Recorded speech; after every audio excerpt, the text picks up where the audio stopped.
Hello, everyone, and welcome to a live stream. And let me know if you can hear me okay. This is the new setup so far this season. For those of you that have already joined in previous live streams, you'd know all about that. We're just slowly fiddling around with our software as well during these live streams.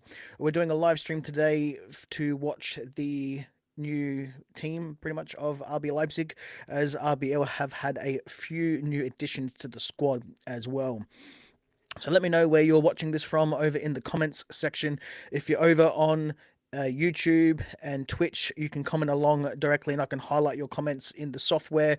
Unfortunately, if you're watching this over on Instagram or Facebook coming soon, we're getting real close to 100 likes over there. So if you haven't already liked the page, go over to the Facebook and like that. That link is in the show notes of this episode over on YouTube. And we can also watch it on X as well. However, you can't watch this on X and comment along, a bit like our last software. So let me know if you can hear me okay. Everything is working as it should on my end. And we've got some people already in the chat. Welcome to the stream, Trolley. And what's my prediction? Good question. Let's try and change this. Here we go. Turn that off. What is my prediction?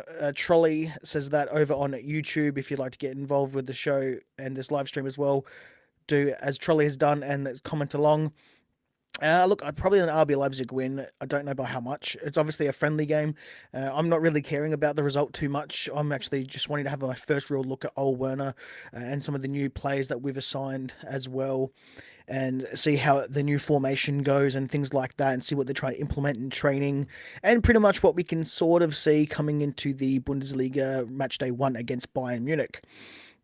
And I haven't actually seen the lineup or anything yet. I've been purposely not on social media and things like that. I wanted to pretty much go into this as blind as possible, and just be pretty much excited, and also have a surprise almost from what you can see as well. So audio sounds all good. I've changed a few things as well in my audio setup, so we're not going to have like what the last episode was with Ben and Christian from It's Not Easy Being Green, the Patreon leak over there. Unfortunately, it was using my MacBook speakers, and now it's actually using the microphone. So we've made sure that it's using the microphone with the Rodecaster Pro today. And also, if you haven't watching the game either, make sure that you go to the link. I will put that in the chat over on YouTube. So to watch the actual game of RB Leipzig, that's going to be in the chat. So I'm just going to put that in there now. I'm pretty sure it's only on YouTube as well. If there isn't, drop some links on where they also are as well. And then also join into this stream as well. And it doesn't seem to like that. Let's just post that there. So it should be all good coming through your channels there. Well, hello, welcome to everyone else watching this as well, over through on Riverside and on Twitch and on Instagram as well. I'm not too sure how the Instagram is going to go, but we'll see how that goes. Obviously, I can't put anything live over there either. So make sure that you watch this, get involved with the stream, and we can see the first look of the friendly game coming up. And hopefully it's coming up shortly.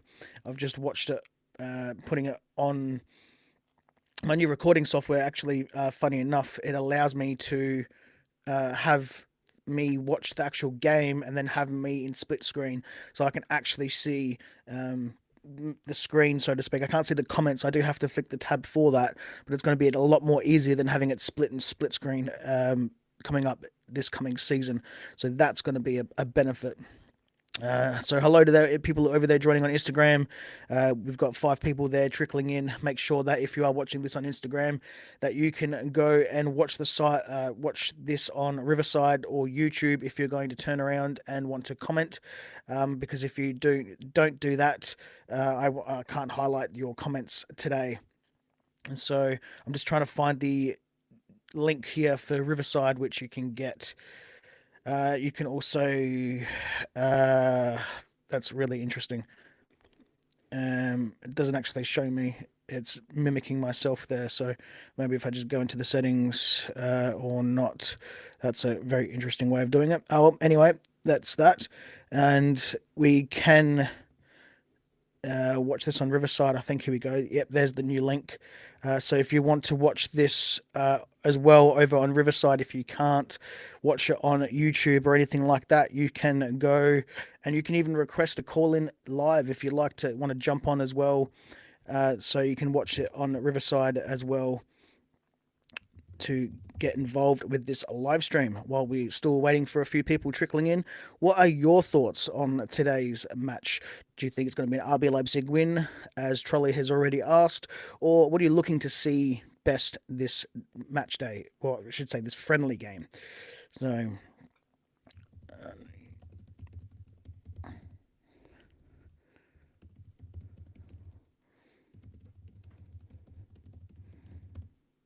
there we go. Ballum, welcome, hello as well. It was your birthday last week. Well, there we go. Can everyone say hello to Ballum? Not too sure why these thirds are quite big, taking up the screen. It's not like not a bad thing, but it is quite big. So hi Ballum, it was my birthday last week. Happy birthday to you, Ballum. Can I ask for some Red Bull delivered? Ballum High Road, London, SW 129AU. Well, that's quite interesting considering I don't think that last part is close to London or the UK. 9AU, that seems a little bit like Australia. But hey, look, I don't know if we've got any Red Bull. I don't have any Red Bull today. I'm drinking water or coffee, whatever I feel like, basically. And yes, Ballum, you can hear me great, which is fantastic. And yes, as Ballum has said, Red Bull are cooking with some of the signings as well. So I can hear myself at the moment. I've also got the sound here. We've currently got the stream up of the game. They're just watering the lawn at the moment. I'm going to go check out to see if we can actually see the actual lineup or things like that and see what has been, excuse me, predicted. Doesn't seem like I can find it there. But what are you most excited for, Ballum, and everyone else when it comes to the new signings? We'll go over that in a moment as well, just before the game does start, because I'm quite intrigued to see that we're actually got a few wingers and things like that now. So it's definitely going to be a formation change from the traditional 4-2-2 or the 4-4-2 in a diamond shape or a narrow shape. So it is actually a lot better. But even One Football doesn't have the lineups or anything like that, so we'll just have to wait and see. And hello everyone to in the RB Leipzig YouTube stream as well. Just put there hello from Australia. I'm not going to be commenting any on that chat, so that's just pretty much. I don't know if how I can turn that off, but it's not buzzing or anything or annoying me. So it looks like there's a bit of a Red Bull turnout there as well, which is good to see, even though it's just a friendly game. Hello over there to the 6 people on Instagram as well. If you want to get involved, make sure to please jump over to a platform of Twitch, Riverside, or YouTube to comment along and get highlighted from Ballum here. Also, Ballum says, for those interested, that wasn't my address. This is McDonald's in Pelham. Okay, there you go. I didn't think you'd put your real address on there. I wouldn't dox you anyway, so that's something that you don't do, regardless if you like someone or not. And of course, I like every single one of my listeners, including Ballum, has been around for quite some time actually. And to call in and take part, everyone, that's absolutely right. I realised I didn't put a door number or a street name, and as Ballum says.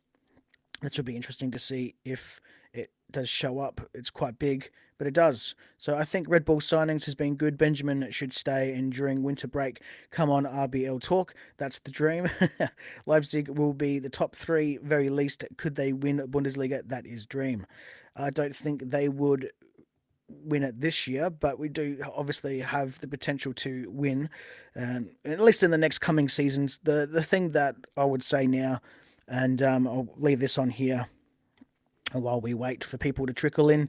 And here we go. We've got the lineup here. So we've got Black. That I think might have been the bench. Just have a look here. We'll get back into what I was going to say there in a moment. Um, no, I think that's actually the lineup there. There we go. So Blaswich will be in the goalkeeping position, and this is just by numbers from lowest to highest. So it's Orban, Banzui. So we'll see Banzui.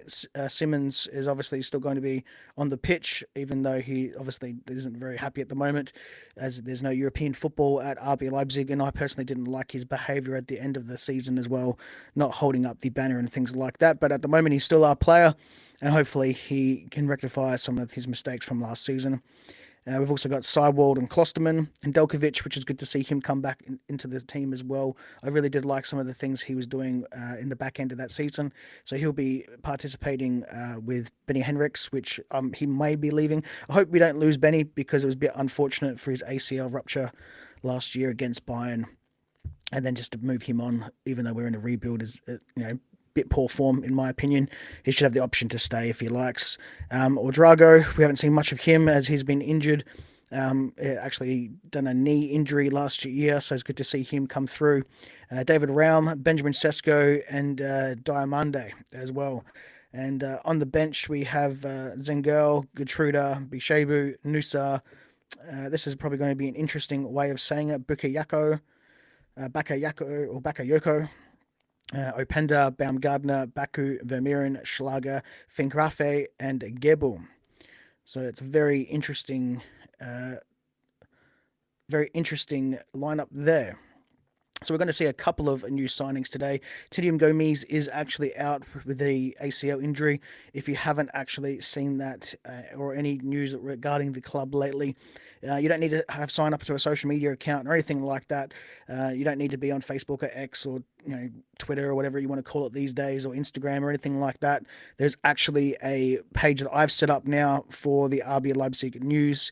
It's www.rbleipzig.news as well, and you can go there and you can see all articles over there from places like Kicker, Sport Bild, the RB Leipzig homepage, get German football news, Germany, Bulleye News as well, all trusted good sources, RB Live, the local newspaper in Leipzig as well.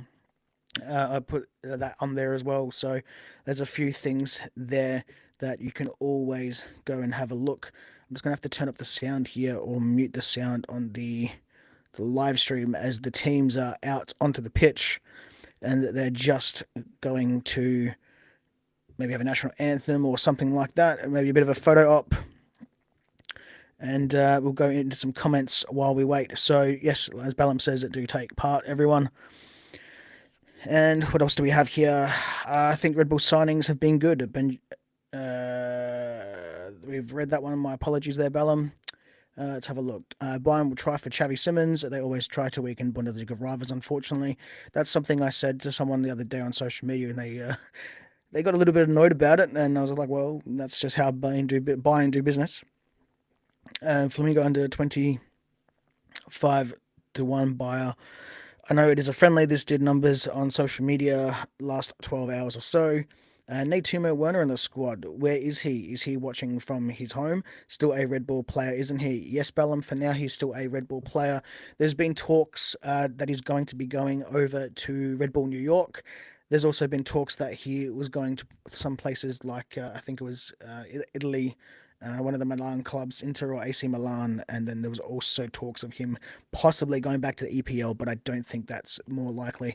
I think the more likelihood is him going to either Red Bull New York or heading over to another club in another league.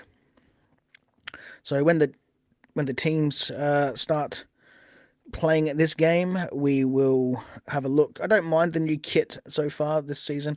I'm not too sure if I'll buy it at all this season. I don't need to have the latest jerseys and things like that and whatnot every single year, but we'll see how we go. I wanted to see it first in person before I started ordering and things like that. And I do like the white shirt. Let's get this out right. The white shirt and red shorts combo with the red socks reminds me of like the second Bundesliga division side look. and really do look the luck of that. And their scores are up now, and we've got the actual team as well, so we can put that up. And I've got this wrong. Basically, I've put this backwards. So let's have a look. It is ZFC. And I had RBL first, which of course it's not our ground. We are playing a friendly game, and we should be watching this game with intent. So we won't be doing any commentary or anything like that today, or I don't plan on doing any major commentary. And it does look like the opposition team. That jersey was actually the ZFC team. My apologies there. RB Leipzig are wearing their away strip. That does actually look a little bit like Barcelona, sort of Barcelona-esque, of like around I think it was 2010 or 2012 or something like that. Not a bad combo with the red and the blue and the yellow. It's definitely easy on the eye to be able to see what players what. Especially commentating, especially in a night game, it's going to be really good. Day, not so much, as it's obviously very bright. Excuse me. So there is that. I don't know why the text decided to go away. There we go. My apologies. I had the timer on for 20 seconds. So let's leave that timer up. And we'll go into some comments as well while we're here. If you are watching this, please make sure that you are commenting along wherever you are watching this, whether you're watching this over on X or YouTube or Twitch or Instagram, Riverside, Facebook coming soon. We've got around about 60 something likes over there. So I was trying to get this out on Facebook. Unfortunately, we don't meet the threshold just at the moment, 100 likes. So go head over there if you haven't already liked the page on Facebook. Excuse me. Let's have a look at some more comments down here. I don't think Timo is watching RBL Talk live at Watch Along. How many current Leipzig players would you sell onto Paris FC in McDonald's League in France? McDonald's sponsor of the league. I do know that, Ballum. I think it used to be Uber Eats or something like that. Dream would be gold Bundesliga badge if Red Bull win this league someday. Bayern have this now. Bayer had this previous season. So many players of the current squad that I would I sell? So I don't know if I'd sell it directly to like Paris Saint-Germain or Paris FC, which is the another club that Red Bull have stakes in. But there is a couple of players in the team that I would be selling, and it's no disrespect to some of those players because we've had them for such a long time. I'm just going to go to pull up the squad here at the moment, and I'll just run a list through it. And it doesn't seem like just about everywhere doesn't want to post the live score of this. I might have to check, what's that game company? Live score or something like that. But anyway, Ballum, I'm drifting off a little bit there. So looking at the whole goalkeeping perspective, I would actually get rid of Peter Galacci and only have Martin van der Voort as the number one goalkeeper. So Janis Blaswich stays as a backup goalkeeper. He's done pretty well. He's a little bit younger. I do know that Peter Galacci is, to me, a better goalkeeper than Janis Blaswich. However, looking at the bigger picture here, that we can't get rid of both of them. We probably have to keep one of them, as Leopold Zingel never plays any games, pretty much. So he's not a viable option. He's like a reserve goalkeeper. So get rid of Peter Galacci if he so chooses. Otherwise, he has to stay on the bench as a second fiddle to Martin van der Voort. If he doesn't want to do that, then he ends up leaving. Simple as that. Otherwise, if Galacci wants to stay and be a bench warmer, essentially, then Blaswich can go. Then we've got, going through it, Willie Orban, my personal favourite player. He's been a fantastic player for so long, organises the defence really good. However, we've got such a new blood of younger players coming through and things like that. Willie Orban will most likely, I wouldn't be starting him, I'd actually be having him on the bench. I'd have a lot of the younger players playing on the pitch until we play the really big games and that we need more experience on the pitch. So even in match day 1 against Bayern, I'd be happy with a 5-0 loss or something like that if we were playing all the younger players in the squad instead. David Raum, I'd also get rid of him, although we do really have not many players that can play in the left back position. So either David Raum or Benjamin Henriks would go, and I feel it'd be a little bit disrespectful to Benny Henriks for getting him leaving, um, considering he did his ACL last year, and it was, it's unfortunate. So there's no reason just to, it'd feel pretty bad just, sending him off on a rebuild and not that. So David Raum has always suggested that he wants to go to Premier League or something like that. So who are we to stop, players from pursuing their dreams if that's what they would like to do?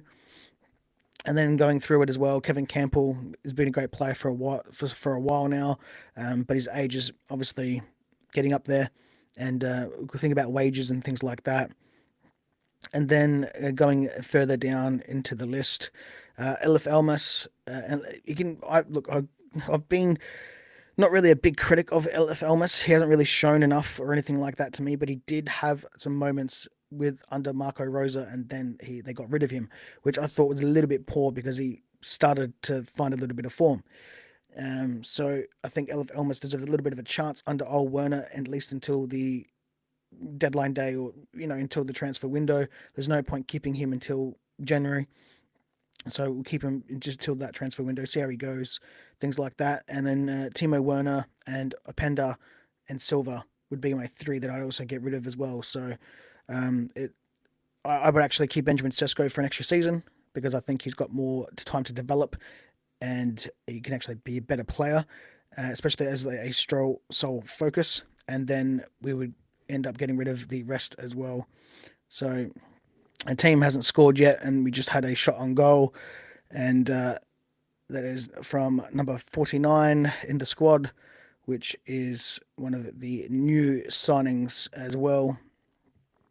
Got to have a look at that actually, because I don't know the shirt number off the back of my head. I do think it is Banzui or something like that. It's hard to find actually. Very good question. Gibbo's on the pitch. I'd get rid of him as well. I just don't think that it's worth having Viggo Gerbel wasting his talents away. I think good youth academy product, not ready to fit into the squad at the moment, but then also give him some time as a loan out. I'd also loan out Drago as well. It depends on really what we can see from him as well, because spots are going to be very hard in that winger or central midfield role. So I don't want to see these players waste their development either. So it really depends on what the final look of the squad's going to end up being. And yeah, I would definitely take Kevin De Bruyne. Who wouldn't? Definitely would love to do that. Um, and even you agree, Ballum, that he should be Kevin Campbell should be moved on. He's been a fantastic player, don't get me wrong. But Kronos, Sesko to Arsenal. No, it doesn't look like it's appearing to go ahead. A couple of weeks ago, probably about a month ago now, I think I spoke to Curtis Shaw on Curtis Shaw TV, and I spoke with him about Benjamin Sesko and what Arsenal could expect from him if he went there and things like that. It does look like that's fallen through. RB Leipzig apparently are looking for. It's only a gentleman's agreement. Nothing's actually in stone. So I think it was between 80 odd million euro and up to 100 million euro or something like that. And Sesko isn't just worth that, in my opinion. 80 million, yeah, okay. But you're also looking at from a perspective thing of future investment and things like that, of what the player could possibly end up being. You don't want to feel shortchanged, and you don't want to end up selling a player of good or high potential, and then they being a world class player, and then they end up undersold basically. So even like 70 million euro, 65 million euro, and then having a sell-on clause of like 10% or something is not too bad business for when that time doesn't inevitably come. That is correct, Ballum. Does look like Sesko is staying. If you guys want to also chat amongst yourselves in the comments, wherever you guys are watching this as well, feel free to do so. Sesko should stay with the new manager and help him. Yeah, absolutely. We're going to need a decent centre forward or striker, so we're definitely going to need to do that. So, and I personally think Sesko is better than having Lewis Openda, me personally, because he just went missing last season. which is obviously you just wonder why. I mean, we were playing so poor last season; it wasn't funny. So, uh, why don't you bring Nene from Salzburg under Werner, if he plays a 4-3-3, can be a lethal right side winger. We have Nusa on the left. Right side needs balance also. Ashfaq, apologies if I've said that incorrectly. Um, yeah, look, that's not a bad option. I do think that we're probably going to be okay for wingers at the moment because of the players that we have.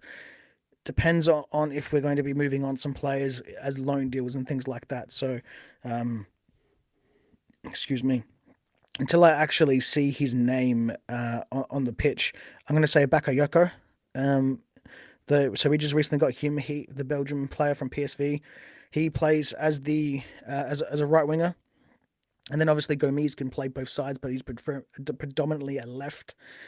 If Xavi doesn't leave, he plays on the left as well, but he's also got the skill to play on the right.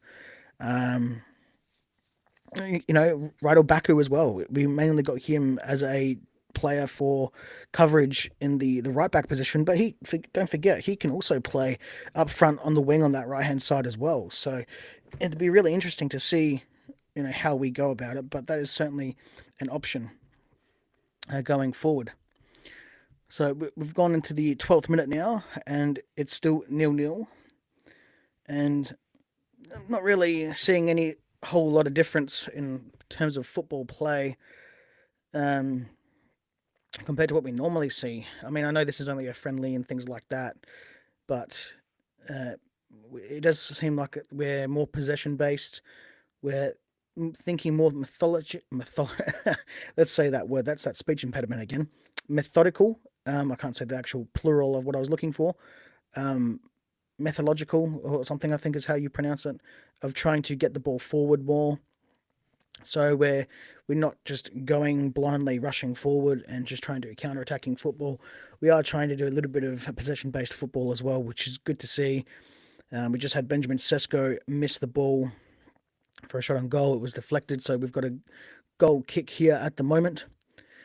And we've got Xavi Simons and David Raum down on looks to be the right corner.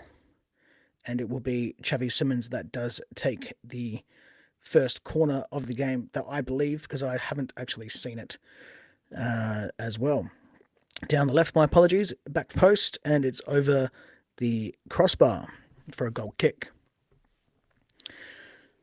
And please keep your comments in as well, wherever you are watching this live stream. My name is Justin Crozer. I am the host of the RBL Talk podcast, and for some reason, whenever I highlight comments, I think that is going away. So we'll just have to make sure that we're onto that to make sure these come and stay up all season. And if you would like to get involved with the podcast, all you have to do is get involved with this live stream, is comment along on YouTube and Twitch. Unfortunately, OmniChat with Riverside doesn't allow comments from X or Instagram, or what's the other one that we're streaming to? We're streaming to like 5 different places today, so I think it's just Instagram and X or Twitter. They don't allow the comments with, so but that's okay. You can always use the Riverside link, and you can comment along there. And not too bad when it comes to the football here. Obviously, we're going to probably outrun them all game. They do look like they're trying to play a low block here and park the bus, so to speak. I think they're a regional Liga team or something like that. All proceeds, people going to this game today as well, are actually going to the club as well, or a charity of sorts or something like that, I read. So that's pretty good. It's good to see that. And for some reason, my phone is going absolutely ballistic. I don't know why. And there's just a couple of people over there on X.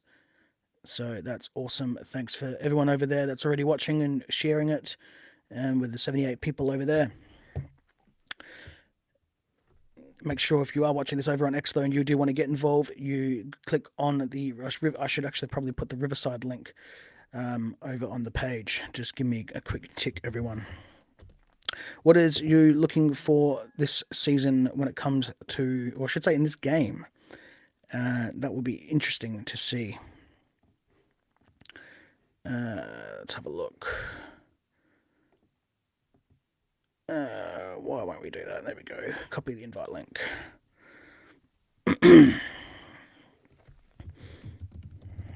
To comment during the stream, go to YouTube or use this link on Riverside. I'm using my AUX cord as well. I shouldn't say AUX, my XLR cords along with the Rodecaster Pro, so everything should sound crystal smooth when it comes to me talking. I don't know if it's loud enough or anything like that. To me, it sounds crystal clear with myself, but I'm not too sure what it is on your end when it comes to the sound, because I can turn it up as well and see if it gets a little bit louder, which might be actually better. It seems that it's quite more better, louder this way than it was the other way. We'll go from there and see how it goes.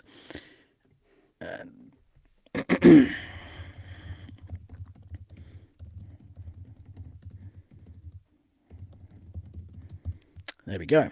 So there is a link there for people to click on and join over on the X Aruni, because there are some people over there that I do know that they do like to get involved, and unfortunately with the new software coming out, we can't just do that. I don't even know if that's actually going to work, but anyway, we'll see how we go. I'll get into some more comments as well. Let's just go here for a minute. Open chat. Can I open the chat? No, I have to click on this and then open the chat. So I'll get to your comments in a second. We got a second corner. We've got another corner at least. This time it's on the right-hand side, as we've been able to see it. It does appear that Xavi Simons will also be taking this corner as well. We were very poor. No, this is David Raum taking it from the right-hand side. We were very poor last season when it came to our set pieces and also our crossing, so I really want to see us improve on that. Let's have a look here. Raum takes it, back post, and it doesn't go in. We do manage to keep the ball and get the ball back, so that's good to see, but we also want to make sure that we don't over waste it, and it looks like there's a free kick there, or nope, gone out for a goal kick. A good challenge there from the opposing team and defender. So going back down to the comments, and let's have a look here. You'll be back later, Ballum. Not a problem. How do you keep... hold on, say again. I'll be back later. Many of your listeners, viewers want to win the league. How do you keep talk down RBL Talk? They are a passionate bunch, eager to win the Bundesliga. Well, the thing that I always say is that you have to just be a little bit... what's the word? Excuse me there. A bit more patient.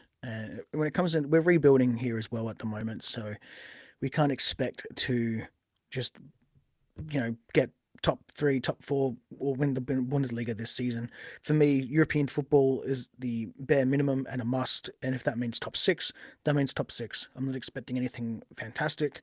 Obviously, there's going to be a little bit more when I come into the preview show, which I'm slowly writing. That will be out before match day 1. Unsure when, but it will definitely be out. But yeah, just try not to talk about it, basically, Ballum. And Leipzig have many Belgian players now. Could Klopp sign Origi as a backup? You never know. Origi wouldn't be worst backup striker in the world. Origi a free agent now or not anymore? Not too sure there, to be honest. I can actually copy your text on the chat, and we can actually have a look at that. That's actually really good from the software perspective. I know he used to play for Liverpool, and he still does. Most recently, for AC Milan. He is no longer part of the first team squad. Currently trains with the listed in the squad of Milan Ferruto. I wouldn't say he's a free agent or anything like that, but I do think that he is. I think he's just been demoted to like the reserves. So if we wanted to come knocking with AC Milan, I'm pretty sure they would go, yep, take him off our hands, not a problem. Well, and there you go. We could possibly do a swap deal with Timo Werner if he wanted to go over there. And Kloppo, what did Kloppo text me? That's some sensitive company information that I can't explain. Good day. What time is it for you in Australia? Almost 3 p.m. in England and almost 4 p.m. in Germany. For myself, Ballum, at the moment, it is 11:20 p.m. Australian Central Time, Saturday, the 19th of July. So for me, it is quite late, but this Saturday evening, I'm not at work, and I found that out at last minute, even though I worked early hours of this morning, and I've only had about 4 hours sleep today. So forgive me for possibly looking like I'm tired because I am tired, but then again, I always look like that.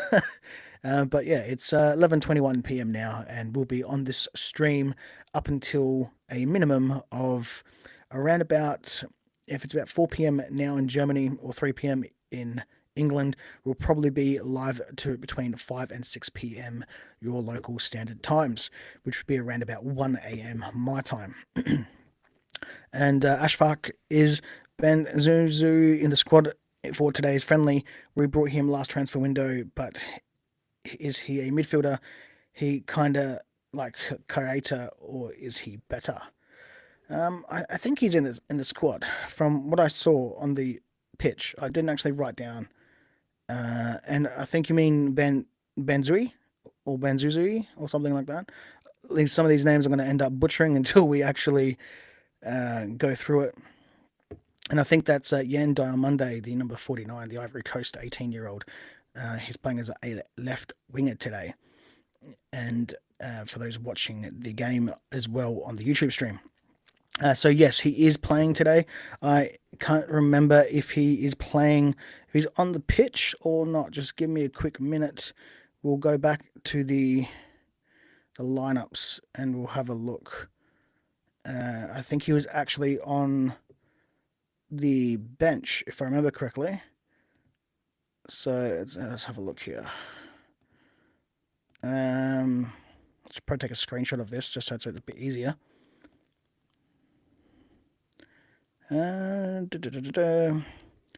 Doesn't seem to be working at the moment. There we go. Okay, see, there's RB Leipzig. There we go. Just stand by a moment, everybody. What is the screenshot thing on this MacBook?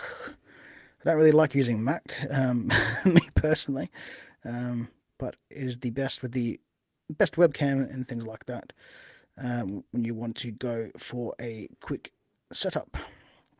Because I don't have anything fancy as of yet. There we go. We'll just save that anyway. And so to answer your question, Ben Zui is on the pitch. He is number 6. So there you go, Ashfaq. Apologies again if I've said that incorrectly. So currently playing down the left-hand side, which I expect would be a regular occurrence. David Raum has the ball. He should shoot, son. Far out, Raumi. What are you doing? I want you to shoot. Shoot the ball. Kick it. There is one thing that we did end up doing a lot quite often last season. That was playing down the left-hand side, which became a little bit too predictable. We still seem to be doing that as well this evening, and I don't expect a whole lot to change in this friendly. Friendlies, for those that are unaware, so if we got beaten today, not too fussed one bit. Friendlies are pretty much to, implement tactics and formations and personnel and things like that and see who is possibly working for certain spots and certain positions and everything like that. So it's not the worst in the world.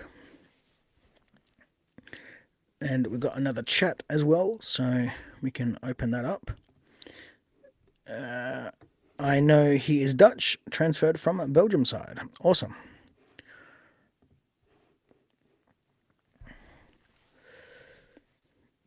I wonder if if there's any static on your end. Excuse me. Let me know if you can hear any static or anything like that when I'm not talking. Just let me know, because occasionally I've had some issues with the microphone having a slow static, and it's 1-0. That's beautiful. Beautiful play. And the friendly is scored, and the goal is scored by goal scorer, the young 18-year-old Ivory Coast player Dan Diamande. So that is very good to see. Should be still 1-0. We will wait just in case. Pretty sure when there's friendly, we don't have any VAR or anything like that. Just want to make sure that there's no offside or anything. It does look to be all good there. Some nice build-up play, so it's not bad, not bad at all. And we can, again, we've got to be careful with that. I liked my old software that I was using when it did it for me. But have a look. Xavi Simons has the ball, beautiful through ball, and then a one-shot pass outside of the foot with the right foot into the bottom left corner. As cool as you like. That was a fantastic goal over there.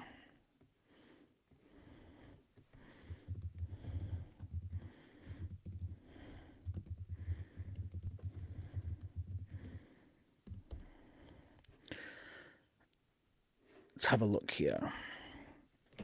We do have another chat again, so we'll open up the chat.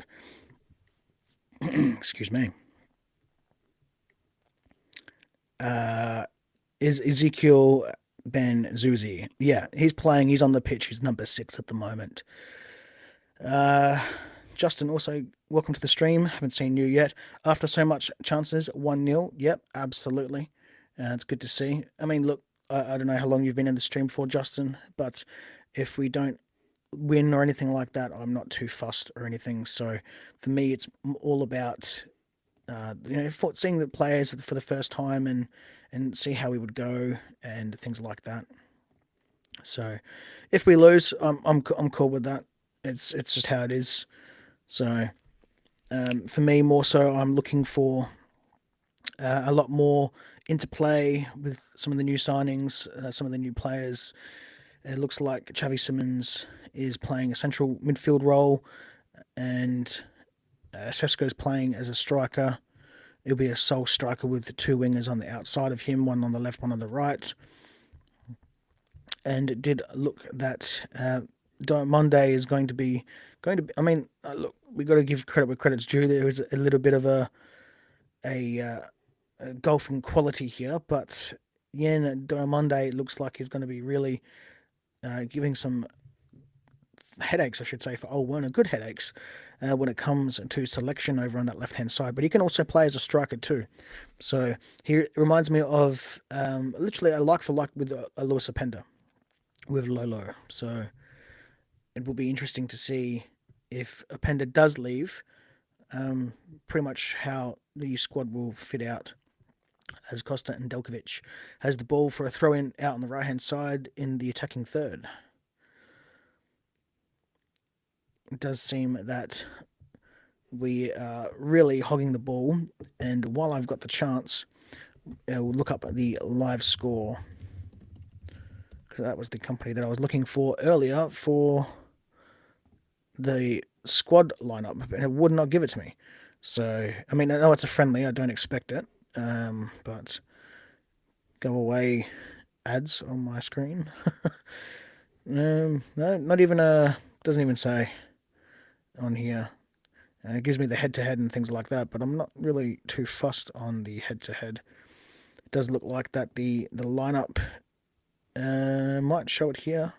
No, it just says match not covered. So due to being a live stream game only on the RB Leipzig page, which it does look like it's side netting, or is that a goal? No, it's side netting from what looked to be Odrago.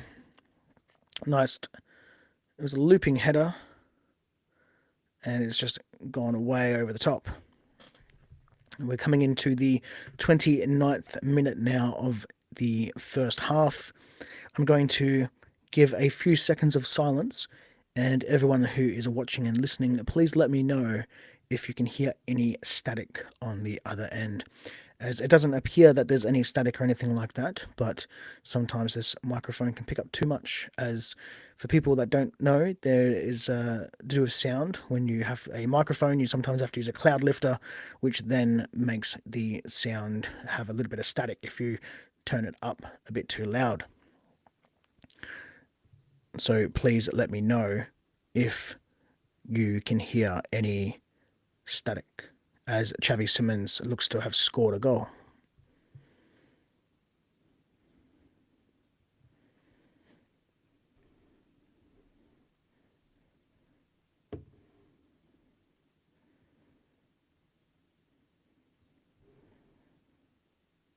So Xavi Simons by himself just came through, 4 defenders, very close dribbling, and then slots it as easy as you like in the closest corner to him, in the right corner.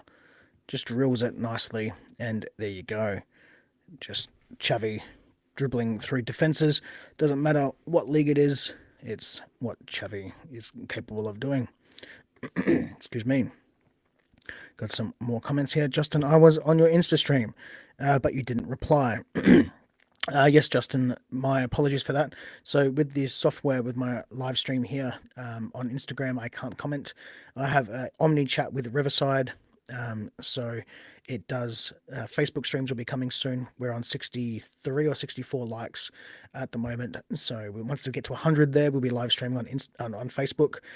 But I can only pick up chats on YouTube, Twitch, and Facebook when I get Facebook done.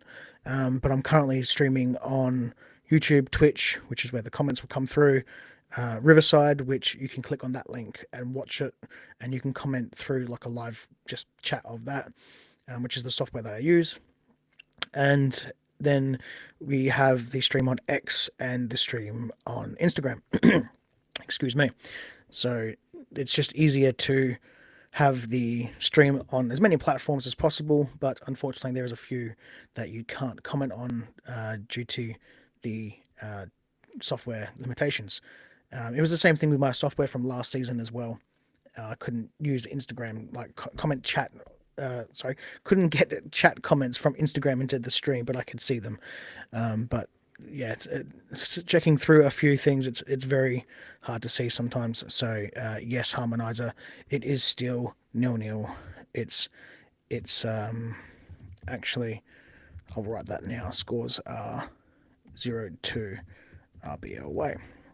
That way people over on Instagram can see the score, because unfortunately it's only a very small screen over there. And as your other question, Justin, I am from Australia.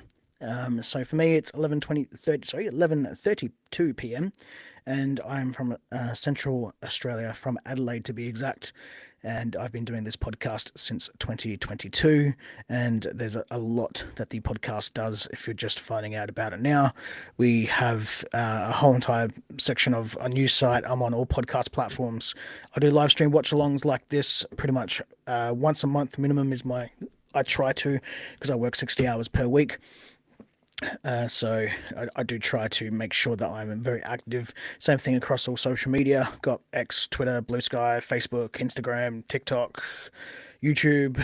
It's everywhere. Everything is everywhere. So I use a program to do all my posting and cross-post across everywhere, because otherwise I'm just forever just going through all apps randomly. So yeah, hopefully that comment answers your question.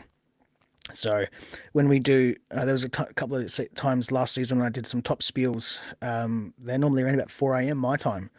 So if I'm at work or if I've just finished work, a lot of the time I will try to go home, have a couple of hours nap or something like that, and then get up and then do the streams. So then there's times that I can't do it either. So it depends on if I work that day, if I don't work, and what times I work as well. Excuse me. Recording for guests on the show as well. It's a bit of a hassle with the time zone difference, but I get it done. So always try to bring in guests on the show when possible. And this is a invitation for everyone who's listening at the moment or watching this live stream. You are able to get on the show whenever you like, not just in an RBL talk segment with comments and sections. Excuse me. You can also come on as a special guest and do a recording with me. Whether you want to do a video recording, we can put it on YouTube and other platforms with visual, or we can just do audio. It's not a problem. I don't mind. It's always an optional invitation. You can always just do comments like other people do, like Trolley and Ballum. There is also a new way coming up this season as well, that we're going to be able to do. We're going to be able to have audio snippets, so you can do a recording of like 90 seconds, up to 90 seconds, I believe it is. And then you can send them to me, and then I can play them directly in the actual podcast episode itself. So if you didn't want to write a comment in or something like that, you wanted to say something, and you would like me to play that audio snippet on the podcast episode, more than happy to do that as well. That was through, I actually can't remember now. I think, have I bookmarked that? I mean, I know it's going to be in my history and things like that, but no, it's not. Yeah, that's very interesting. But yeah, you can get involved with the show that way as well by just sending an audio clip. So we have regular submissions from a lot of people all the time. I'm just gonna. What was that? What was it called? It's like speaker something seed thing. If I look over on my my Instagram, I know I did a post on it, so I just have to do that over there. Excuse me. Let's have a look at Instagram for a minute. SpeakPipe. There we go. So SpeakPipe, you can go to a web link, speakpipe.com/RBL talk, and then you can send in your comments there as an audio recording that I can play live on the episodes. And the scoreline is still 2-0. Xavi looks a little bit winded and is going out for a goal kick. So we haven't missed a whole lot there. And I'll get into some comments as well with Gal, THGR, and Ashfaq again.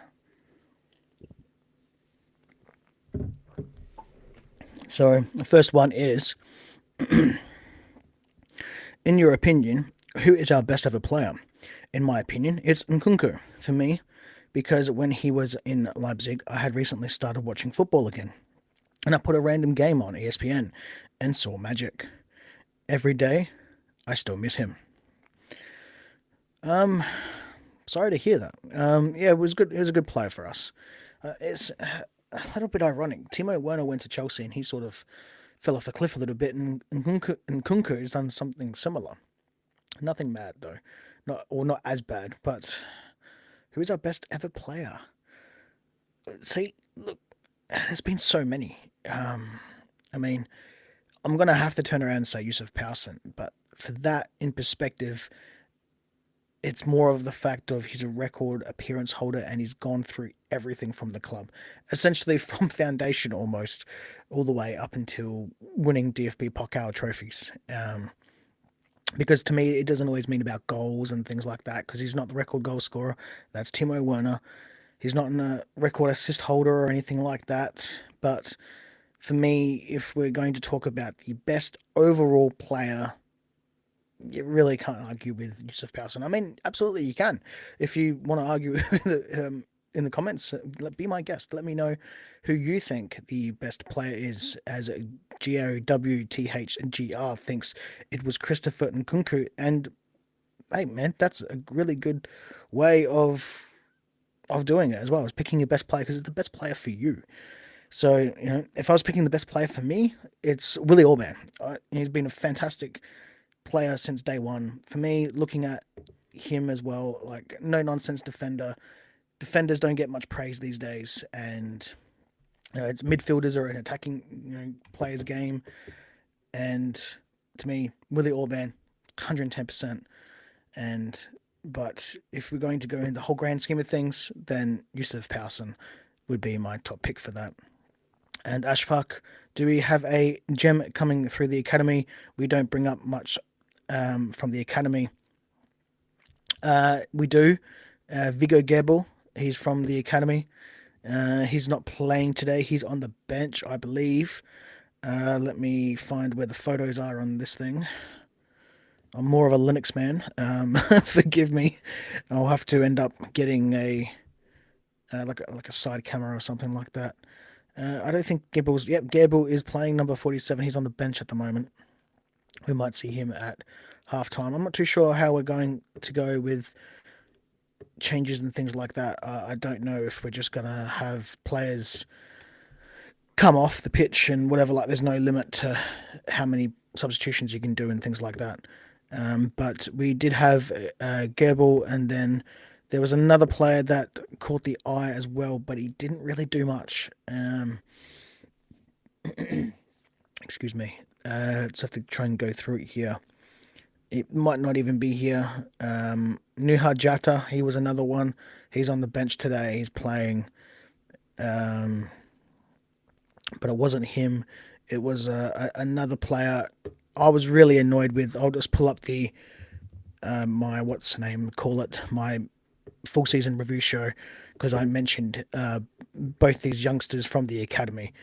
So let's go. That's not it. Full season review show. There we go. I've just gone past it. Let's have a look at the show notes here. They were a midfielder or attacking midfielder, so to speak. I gave them a grade of basically no grade at all because they didn't really do anything.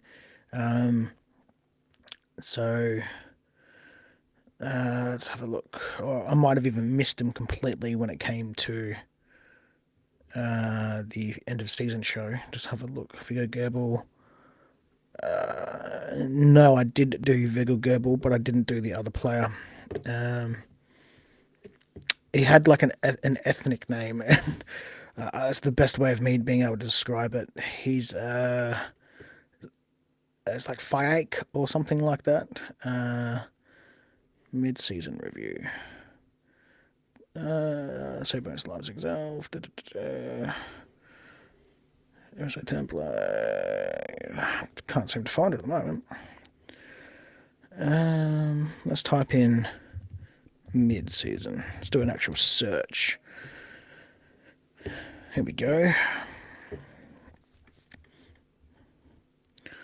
When in doubt, just do a search. This day and age. Got here Nicholas Tyler, Drago, Gerbel. Here we go. Fayak Sakar. I gave him a grade of an F flop, failed to meet minimum expectations because he only played for 1 minute across all competitions. He didn't touch the ball. He's 16 years old, might I add. And the team was celebrating as if, like, I mean, yes, it's a fantastic feat being put into the first squad, like the senior team. But for me, it was almost that they did it just to have the stat. So he didn't touch the ball. The game was already over. It was in like the 93rd minute of like 4 minutes or 5 minutes of added time. Didn't do anything. And I was just like, well, what a waste. What an absolute waste. And that's some of the things where I've, scrutinized some of the things on our club that, we've done things like that when I don't think it was warranted. So, and that's not to say that he's not going to be a fantastic player or a good player or anything like that. Very intrigued to see him develop the same thing as Viggo Gerbel. Me personally, I don't know why we still have Viggo Gerbel in the squad from the youth academy because he's being wasted. He plays in the under 21s and he played in the under 21s UEFA Champions League games and did quite well last season, but I would rather him be in a full squad in a team somewhere, even if it's like, third division in England or something like that, or, Belgian Pro League or Netherlands or something in a squad being picked regularly playing senior football. So it's a bit different for Fayak as, he's 16 years old, but, someone like Viggo Gerbel, who I believe is about 18 or something like that, you're just wasting your talent on the bench and not really doing anything. So Viggo Gerbel's 17. So just mismanagement of players really, and it's been like that for a little while. As there's a corner kick here, and it looks like it would be going out for a corner on the right hand side. So while we wait for that, we'll go through some more comments. And we'll just wait for the corner kick to go first.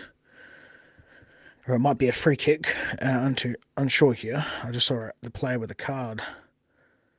No, it's a clearance, so it's not too bad. Right corner, taking it short. Whipping ball in yet? No, we're just going to hold it out wide on the right and do nothing. Chovy goes forward, close to the right post, and doesn't do anything. Okie dokie.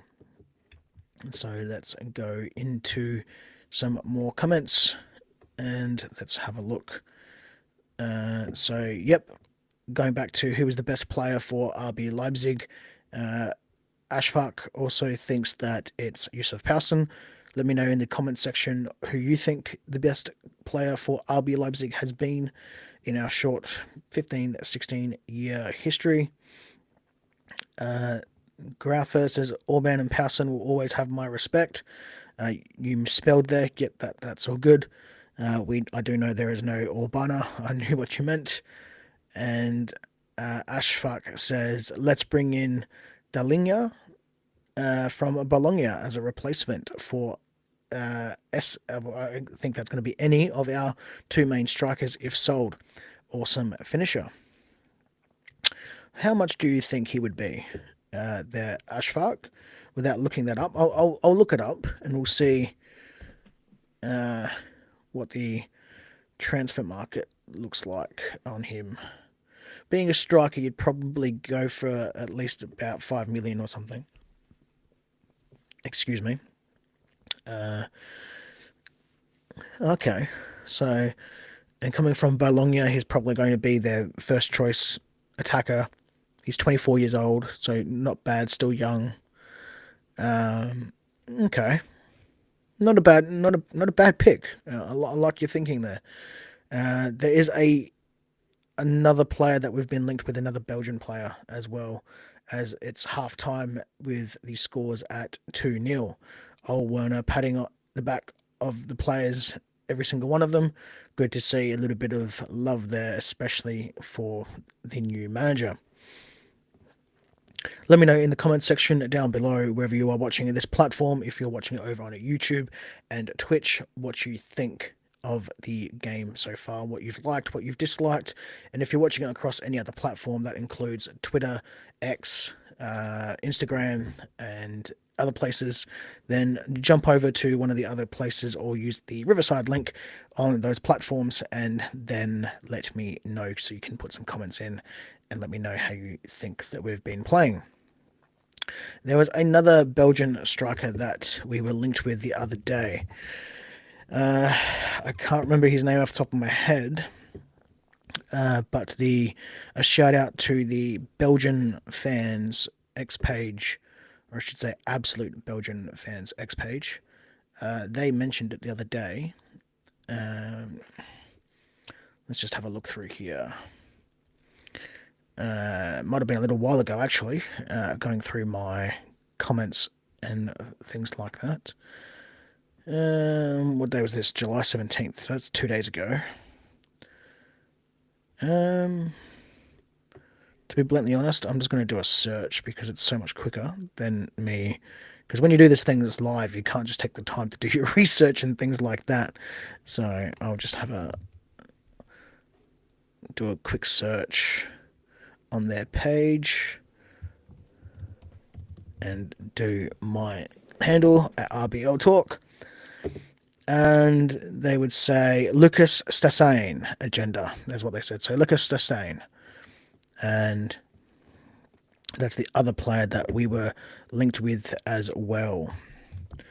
And he's also a striker. He is a 20-year-old striker who is currently playing for League 2 club Saint Etienne. I've probably said that incorrectly, but there used to be a really good side actually in France. So we've been linked with him as well. But I think with him, the pricing is going to be a lot lower than the one that you suggested from Bologna. Either or player would be fantastic. And ironically enough, they're actually worth, from the transfer market website, the exact same amount of money. Which for me, I would go with the 20-year-old only because of age. Unless you want to go with the other one and then play him and really build him up really good and then sell him on at a profit type thing. But here I am talking about a company margins and things like that. So watching from Bangladesh from YouTube. Oh, awesome. Welcome all the way from Bangladesh. I'm also from the other side of the planet. I'm from the planet. Yeah, I guess you could say that.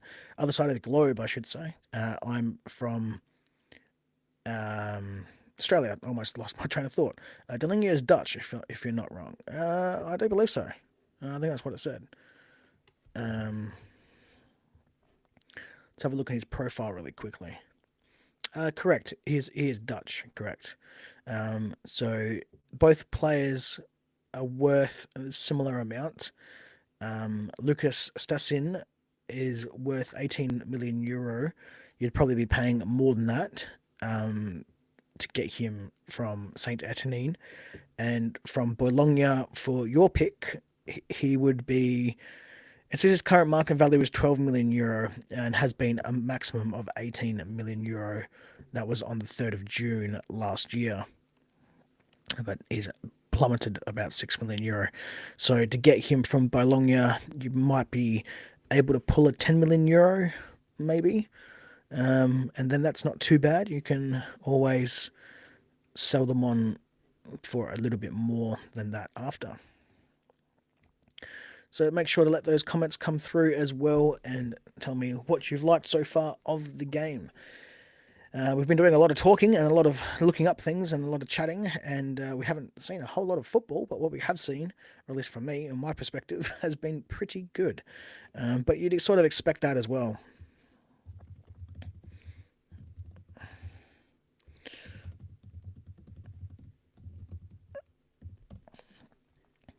So always good to see new people coming through into the stream and things like that. And yeah, we've got a few things coming this season. We've got a couple of things behind the scenes, admin stuff that's already been sorted. Most people won't really notice that or anything like that. Got some new ad sponsorships and things coming as well. I had to do a little bit of reshuffling around because there's a tax and things like that here in Australia. I had to look at the amount of expenses and things like that that I've been spending on the podcast and try to limit the amount that I spent. So that's one of the reasons why, with the current live stream setup that we're looking at the moment, it's not as flashy and as nice as the last software that I was using, which was called EVMux. Fantastic program, great software. But I was only using that for live streams. I wasn't using it for recordings and things like that, and it just started just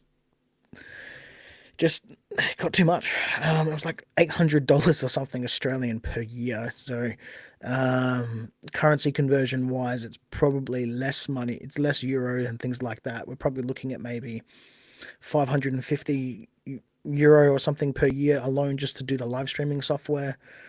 I just didn't see the point in it. I mean, it looked great. It has that polish of RBL talk that everyone knows and has come to expect. But yeah, I just had to make some cuts. So that was one of them. I went back to Riverside, which is what I'm using now for recording and things like that. And it does live streaming now. Never used to. So we're doing that. So that's basically one massive expense that I've cut, and I've changed my recording and things like that. I ended up spending a little bit over a couple $1,000, about $1,500 or something last year on audio equipment. Brand new. I've had no issues with it. I've had issues with the MacBook, which is fine. It's just settings and things like that when it doesn't come through correctly. When you use external microphones and things like that, I had to change it. And so I've had to put the settings for external microphone as the default. Otherwise, it record from the MacBook speakers. And if you hear the Patreon leak episode, which I really tried to boost up my vocal and everything like that, but it would have sounded too crackly and things like that with the editing software. So unfortunately, I couldn't download every single audio track and then remaster it. At a later date, I might, but it won't be happening anytime in the foreseeable future. And yeah, there's a few other things happening as well with the podcast, and the best way to do that is find them over on Patreon, patreon.com/RBL Talk. What's the name of the player you said? Which team does he play?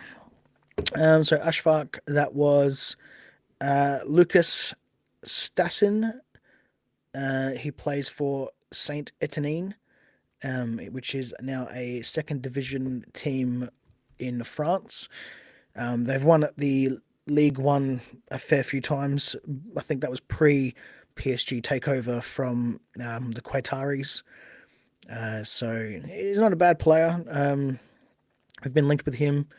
and I shout out to the Absolute, I think it's Absolute Belgian fans page over on Twitter.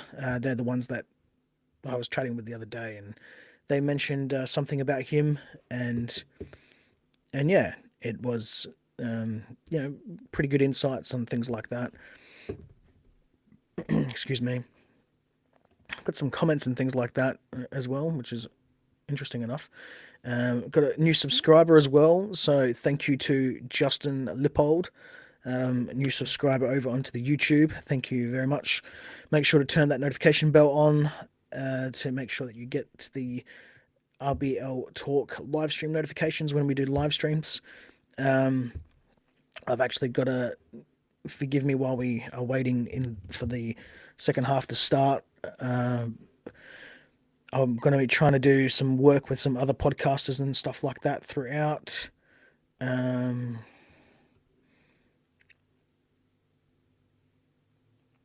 um,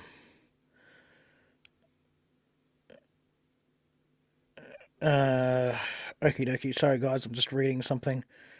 Um, I'm just right back. Currently doing a stream. I'll get back to you.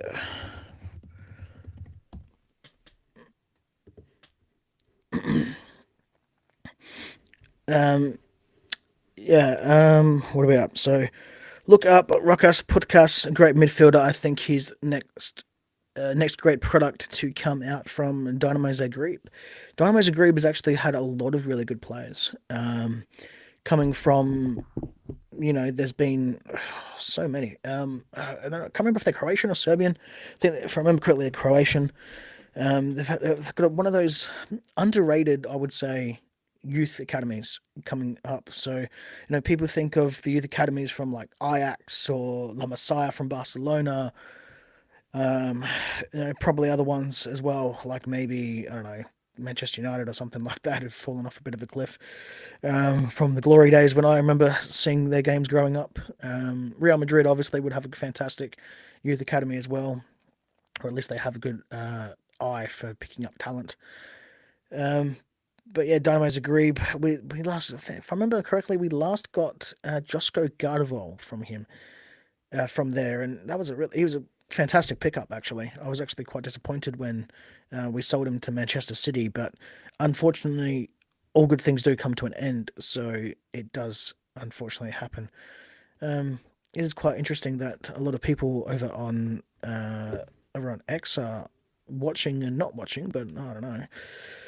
Um, I don't think the viewer count is working correctly on that one. It says 131 people are watching there, but then on my live in visual here, it says 231. So I don't know what's to do with that. But same thing as I think some of the stats here are a little bit out of whack. Let's put this on the what do you call it, Instagram for just a moment. Scored at half time. RBL 2 ZFC nil. Going back to your comments there, Ashfaq. Thanks for your dedication and investment for make this podcast more enjoyable for us. Yeah, no dramas. I do this for the absolute love of it. I'm not in it for money.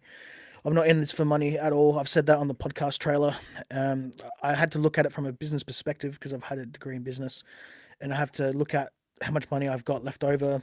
You know, as you know, I do work a normal day job, or well, I wouldn't call it a normal day job. I normally do like 60 plus hours a week. But you know, I've got my main job that I do, and then when I do this in my spare time, so, and then juggling family life and friends and things like that, when you start doing content like this, and when you start doing live streams and things like that, it does take a lot, and a lot of people don't realize it until they actually get into doing this type of space, because if you do it um, half-heartedly, I was going to say different wording. Our Australian language is a bit different and can possibly be a bit blasphemous, I guess you could say. So half-heartedly would probably be the better terminology for it. It's you're not doing it right. So If I'll get up early, I'll do streams. I'll chat with listeners and things like that. That's why I got the Patreon in case people want to support me. They get ad-free episodes and things like that. They get episodes early, all that type of stuff.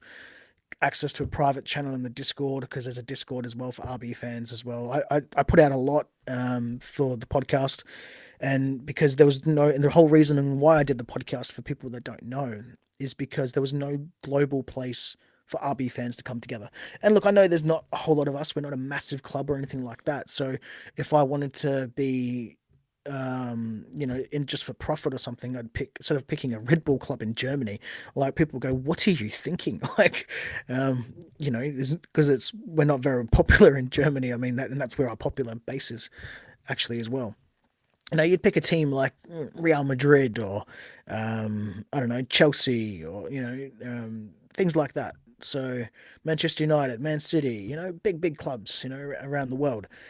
But for me, no, I just want to give every single listener and every single viewer a voice, have their voices heard. Where now you actually can because we're using Seed Pipe. I think it was Seed Pipe. It's over on Instagram, or it might be Speak Pipe. I think it's called. Uh, that you can send a 90-second audio clip in and have that in the RBL talk segments in the shows. So that's a new thing that I wanted to do this year. Last year I had a guest on for every single team that we played in the Champions League. That was my big goal from last season is that I wanted to have a guest on the show for every team from a Champions League perspective.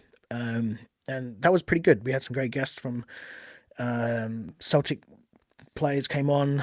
All things Alvalade came on from far out. I forget their name now. Sporting, I think it was. There was people out there that were making content for clubs that globally perspective they're pretty small. Um, and Sturm and Graz as well has had a couple of father son duo over there come onto the show. That was also cool to see. An actual Leipzig fan, Johannes from Leipzig, who does content for the RB fans, for all the German locals over there. He does all his content in German. He's a fantastic person over there. Mad respect to him over there doing all that content for himself and the for RB4 fan community over there. They've been around longer than I have, of course. Um, and if they were bilingual, then I probably wouldn't be around. So I decided to start my podcast and go from there and have everyone be able to get their words involved. So, Cyril, hey Don. Hello Justin, how are we doing? I've just tapped in, but what's the point of playing Xavi? Werner dropped some players. Why not him? Hey Cyril. Yeah, actually, I see where you're coming from. The second half has already started. So we'll get into that now. 2 minutes in, first foul by the look of it on Xavier Schlager. Hopefully, there's no injury there. I'm a little bit cautious of every single challenge that Xavier Schlager gets into because he's had some bad luck with his knees and things like that. But hey, Cyril, I see what your point is. Xavi and Werner, definitely. I see what it is there. Like for me, they're probably leaving, so it's really no point playing them on the pitch. For me, look, while there are players, they got to play, don't they? I guess. Because look at it from a perspective of selling them on. Okay, so let's say that we're going to sell Timo Werner and Xavi Simons no matter what.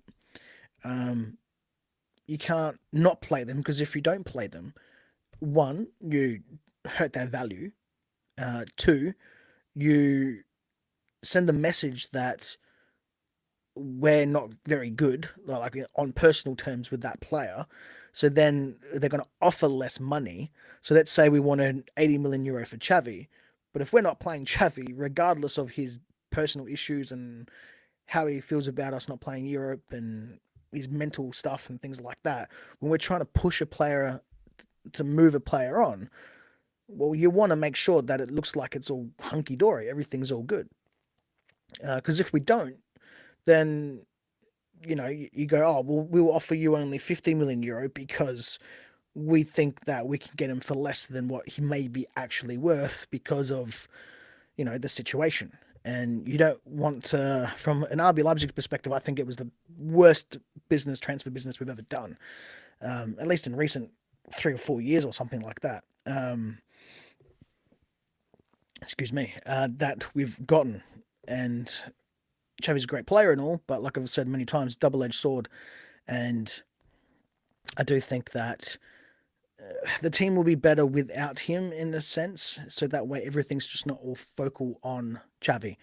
But if Xavi can play and old Werner basically tells him to stop, uh, this is probably where my Australian slang and personality is going to come into it. Stop being a sook, I guess you could say.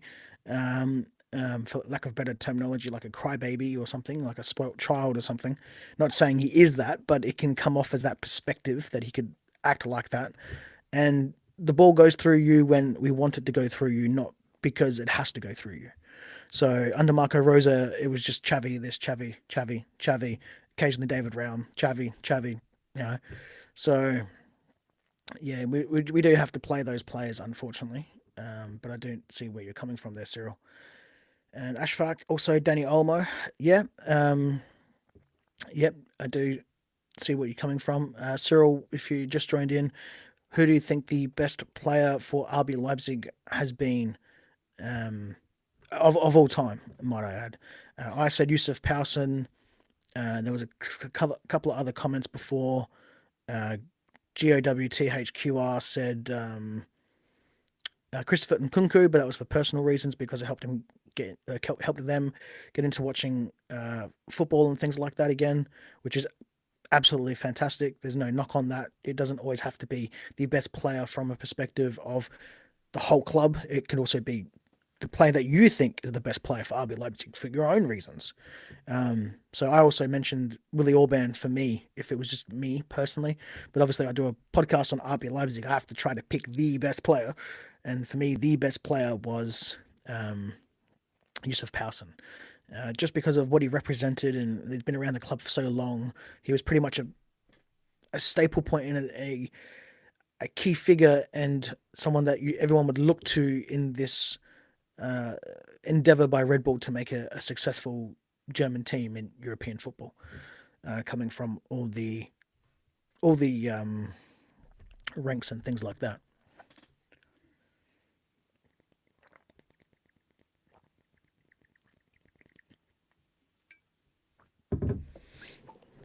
Alrighty, excuse me. Really got to really wish this microphone had a pause button, like a mute or something like that. Probably a hotkey on this computer or something for it. But anyway, so going into the 52nd minute now in the second half, and RB Leipzig are leading 2-0. Currently playing the ball out from the back, which we did a lot of last season. However, it was also quite poor turning the ball over. We do seem to be doing that again, but obviously in this friendly match, it's not so bad. And we're starting to do it in the middle third, which is better than the final third. Bakayako has come onto the pitch. He does look like it's. I think he didn't score. That's Lewis Apenda that's also on the pitch. Noose has come onto the pitch. So we've got around about 6 different players that have come onto the pitch. It does look like we've scored, so I do think there's Lewis Apenda that has scored the last goal. As everyone seems to be clapping and happy days. Yes, it is 3-0. David Raum, slide pass to Lewis Apenda, and Lolo just slots it in the near post as easy as you like. So there you go. A little disappointed to actually say, like, from a neutral perspective, I'm a little disappointed to say that we're hammering him in. I mean, it's what you want to see, but for me, it's just like a little league team versus playing some adults. Like there's a gulf in quality, and I don't want to see, excuse me, like teams like get beaten and beaten heavily. Like what Bayern Munich did, like in the Club World Cup, like 10-0 or something stupid like that. Like I was just like, are you serious? Like, at one point you just gotta, it just gets beyond a joke. Like no one wants to see cricket scores in football matches. Like if they wanted to see a cricket score, they'll go watch cricket. The way I look at it, I mean, high scoring games are good though. Don't get me wrong. Like when we played that, I think it was 4-3 or 5-4 game against Bayern Munich. That was one of the best games I've seen RB Leipzig play in all my years of watching them. So, and for those that are unaware of my history, I've been watching RB Leipzig since at least 2010, 2010, 2011. When the team started coming up through the Region Liga into the Three Liga, I was finding some live stream games and things like that, just watching them. So, um, those were hard to find because technically you're not supposed to stream the games in the grounds. So, yeah, those were hard to find, and then I had to use a VPN and things like that to watch the team when they were going through like the Three Liga, and the Bundesliga 2 was a bit lot easier because here in Australia there is actually contract rights to watch Bundesliga and Bundesliga 2 games, so it was a much more easier to follow the team then on a weekly basis than it was when we were in the Region Liga and the third division. So no, as people would say, no plastic fan or things like that from my perspective. Been a supporter for quite some time now, and when we won our first trophy, if I recall correctly, in 2022 or something like that. Not only did the missus tell me to shut my mouth, to put it nicely, because it was like 4 in the morning and I'm yelling and screaming and things like that at the game, but I also cried as well. That was a fantastic moment. And I don't cry. For people that don't actually know me personally, I don't really cry or anything like that. So, uh, yeah, it really means a lot to, follow the team and things like that, and listen to every single one of you, or talk to every single one of you fans and things like that coming into my streams or into the podcast and things like that. It's really, really good. And coming off of that, we'll have a look at some more comments as well. And we have from Ashfaq.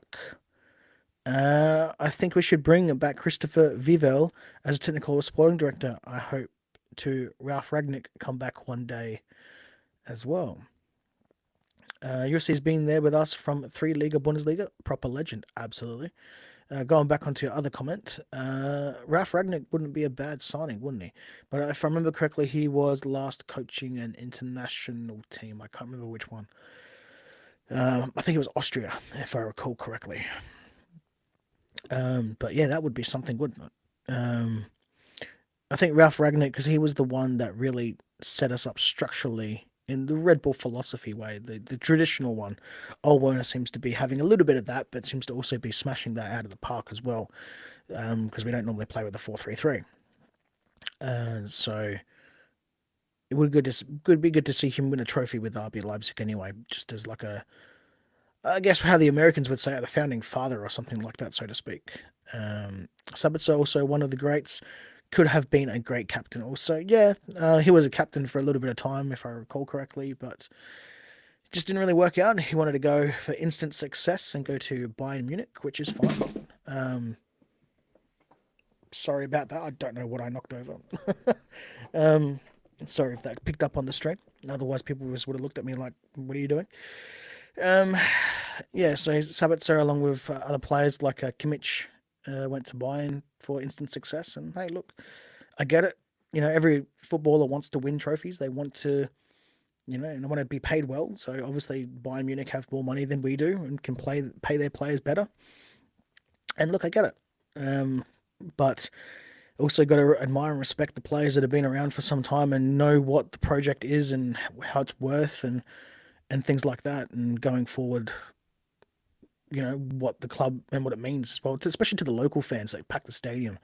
You got to give kudos to them, especially the traveling fans over there in Leipzig. Like, the work they do over there is fantastic. Leipzig are winning. Are you doing an RBL talk and questions for viewers for podcast episode? Will be Ballum, not exactly on this live stream, but we can do anyway. I can stay on the live for a little bit if people want to ask some questions and things like that.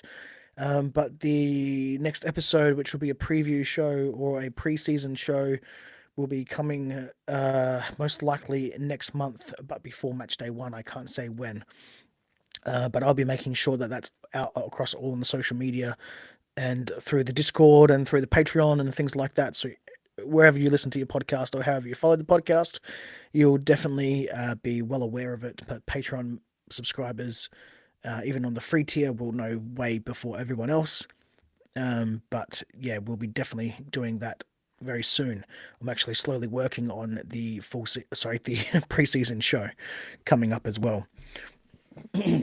Excuse me. Comment from Cyril here. The players you mentioned are all good shoutouts. Powson, Orban, and Kunku. I'd say my favourite is Galachi. Like Powson, he's a good icon legend of the club and he pulls off some really good saves. Absolutely. Personally think Peter Galachi last year was by far the only reason why we finished as high as we did. Um, because our defense was poor, our shot creation and creativity was poor. We were just poor all around, really.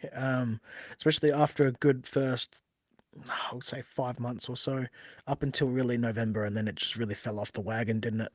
The wheels came off, and there was no putting them back on by the time we got to where we ended up. And I think Galachi has had a natural drop off with age. Yeah, absolutely. He's 35 years old. And when you say drop off, I think I can see the same thing, but he still hasn't lost his natural ability. So for me, when the times that he was poor last season, for me, it was because he was overthinking it.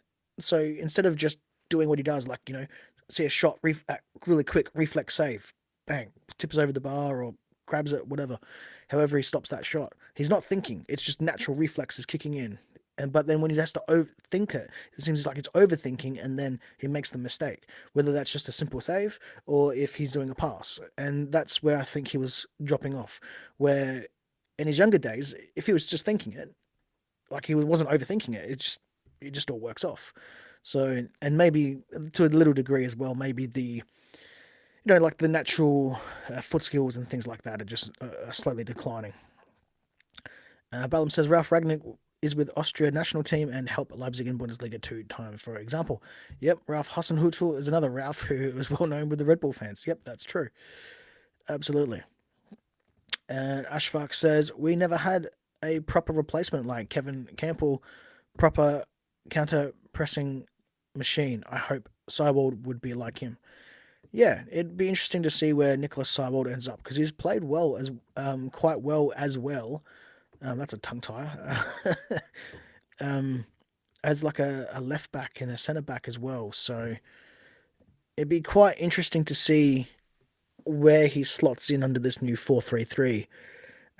Me personally, I'd like to see him as a central defensive midfielder, his natural position, but I don't want. I was speaking to someone on social media over on Twitter the other day about having Xavier Schlager in this midfield three, but then you'd have a player like Seibold and stuff like that in there as well. I'd have Xavier Schlager as the number six, technically, as a central defensive midfielder, playing in front of the back four or back three, however we have it, so say back four, and keeping that way he keeps the other players to his left and his right in position because Xavier Schlager does that naturally, just with his own positioning and also how he is as a player with his like on-field, communication. So that way we're not overexposed on one side. So if he's playing on the right-hand side in a midfield three, which this is the other person on social media on Twitter, they said they'd rather him as an eight, like on one of the other sides, as a box to box, which I think he's actually more valuable at than he is a natural central defensive midfielder.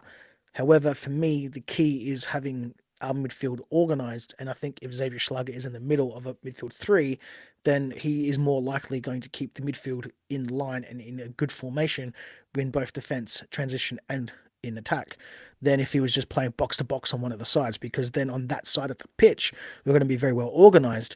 But then a player like, say, if it's Seibold playing as the central defensive midfielder, Banzui, I'm going to just say that for now until we can write down his name and actually start practicing his name.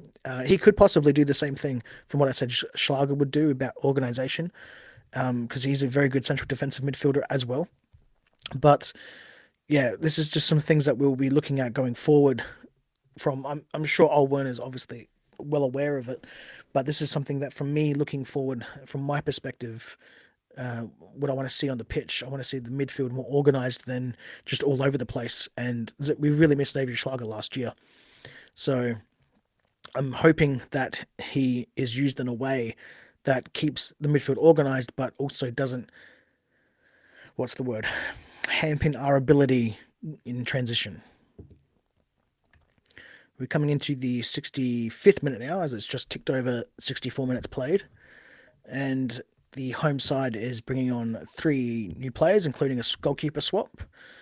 To be honest, I don't think there's actually any rules in how many players can be used.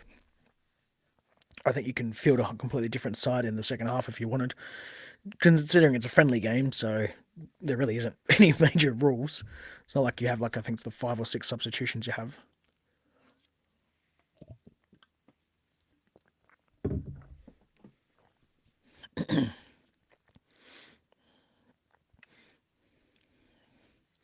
It's good to see that scoreboard there works at the home ground. Very nice little ground here, actually.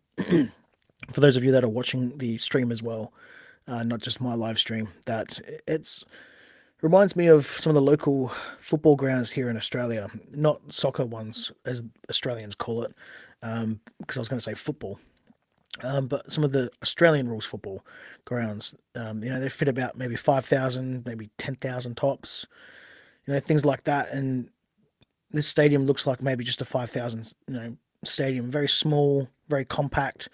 But boy, when you have all the fans like rocking, like it's loud. It doesn't matter if it's open air or something because it's all boxy. Um, I'm sure the atmosphere would be pretty good. I've turned off the sound for the stream for those that are wondering, so it's probably going to just be German commentary, but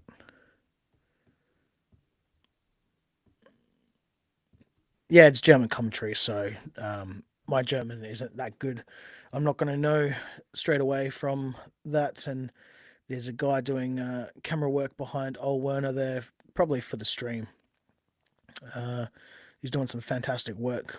Have to say that, actually. Big, big up to everyone who's doing the all the camera work and things like that to bring up this footage to the fans as well, over on YouTube. I think it's only played on YouTube at the moment. There's only like 7,317 people now apparently watching the stream, so not a whole lot in this friendly game. But if you are watching this, thank you for joining in so far, whether you've been through the whole stream or if you just come through, and whether you're just checking in or just actually listening to it, or if you're in the ground and listening to my voice as well. Um, I don't know if I'm getting sick or not, but I don't think my silky smooth voice is as good as it normally is. um, but I think I was getting sick the other day, to be honest, which is really not a good time, especially coming up with the football season. Nothing like getting sick and then having a raspy, croaky voiceover on the microphone when you're talking into a podcast on a weekly basis. Doesn't help with my day job either, considering I'm on the phone or on a radio and things like that all the time too. So, what have you liked so far, everyone that's watching this stream of the game that you've been watching? So far, possession's been dominant. We've been going forward. We've mainly still sticking to that left-hand side, which I really don't like. Um, we're attacking down the right hand side now. So Bakayoko is on the pitch. Good to see him playing. Nusa as well. He was a bit injury prone last season, or he had a couple of injuries and set him back, as a lot of other players did. So good to see him getting some minutes. For those that are unaware, Tim Gomez is out with I believe it's an ACL injury or something like that. 6 weeks minimum. He's out for. I don't know how long after that exactly. It's just what the clubs released a few days ago. All club news and things like that can be found on the RB Leipzig website that I've posted up from the podcast. It's just www.rbleipzig.news. Really easy for people to look up and find it as Bakayoko goes into the box. And nice challenge there from the opposing team defender. Goes out for a corner kick down on the right-hand side. Also, Christoph Baumgartner is back on the pitch. So we've had about, I'd probably say 6 changes or so at half-time. So good to see that we're having some rotations, I guess you would say. We don't really want to see Fingrafes on the pitch. It's good to see as well. Bit of competition there for David Raum. Looks like he's playing on the right, or he just took the corner from the right. I'm not sure. But it's always good to see fullbacks that can play on both left and right. I think the last player that I knew from us that could do that was Mohamed Simikin. Pretty much, he did that. We really didn't find any good players for him last year. I'd like to see Gertruda do better this season as well, actually. I feel he was underutilized. I think he was brought in as a right back, basically, or a right fullback, but he's mainly a centre back, and I think we're overloaded in the central area in defence, to be honest. So, we probably do need to get rid of a couple of players there, and that's unfortunate. Because I don't really want to see many of the players leave from that position, especially if it's Willie Orban. But I think him or Klosterman do need to stay, as there's a nice shot out on the around about the 18-yard mark from, it looks to be Vermeeren, or it might have been Kevin Campbell, or Schlager, actually. Having a look here, it's probably going to be Schlager. And yes, it was Xavier Schlager with his left foot. Talk properly, Justin. Left boot. We'll go back to some chat comments while we have some as well. Gotta scroll all the way down. We've got some comments here from Cyril. Hendricks can also play left and right, I do believe. I do believe you're correct there, Cyril, as well. I just don't really see him do that. So I didn't really mention him. But no, you're right. He can also play left and right. He is a very versatile fullback. And by the way, I thought he'd be back by now. He is back. He's back in training, but he's not on the pitch for today, or at least not from what I saw. And looking in on the bench, and no, he's not back. So, but he is back and making progress, which is good to see. So, Xavier Schlager will be back soon. I do expect him to be playing match day 1 if he doesn't get sold. Like I said earlier, I'm hoping he doesn't get sold off because of the injury that he had last season with the ACL rupture, which pretty much ruined his season. You don't want to see it. Like, you know, we're in a rebuild, but I think it'd be a bit of disrespect to Benny for what he's done for the club in recent years, that if we got rid of him, even in a rebuild, maybe just let him know he won't be first pick or won't be playing as much or something like that, but definitely not getting rid of him unless he wants to leave. And I think that's the same thing as well for some of the other older players like Orban, Klosterman, and whatnot. If they need to understand that we're probably for me anyway, I don't think they should be playing a lot of the time. They should come on as substitutes and things like that, and playing the younger players that we have. And I know this is a little unorthodox, and obviously I don't have a license or anything like that how to play for FIFA. FIFA Pro license, I think they are from UEFA. But me, like, we're in a rebuild. I'd be using our younger players. I'd be having a next generational team, trying to keep a hold of every single one for as long as possible. If we need to sell one on here or there, so be it. But as a whole, try to have all these younger players from 23 and younger playing on the pitch most of the time. And then when you need to manage their minutes, so to prevent injuries and things like that, and squad rotations for heavy fixtures, even though that shouldn't be too much of an issue next season or this season, as we're only in the DFB Pokal and the Bundesliga. Then we could turn around and swap in some of our veterans and things like that, because no team should be running most of their players like the full 90 minutes. So for me, a good 60, 65 minutes sub on players and just rotate them through the week. So if you start, then you play 60 minutes, you then get subbed, and then maybe just swap it for the week later or something to manage the minutes, do the reversal or something like that. But let me know how you think. What do you think that we should be watching coming up forward into the next season? Should we be watching minutes, or do you think it's not going to be much of an issue considering it's only the 2 competitions coming up this season?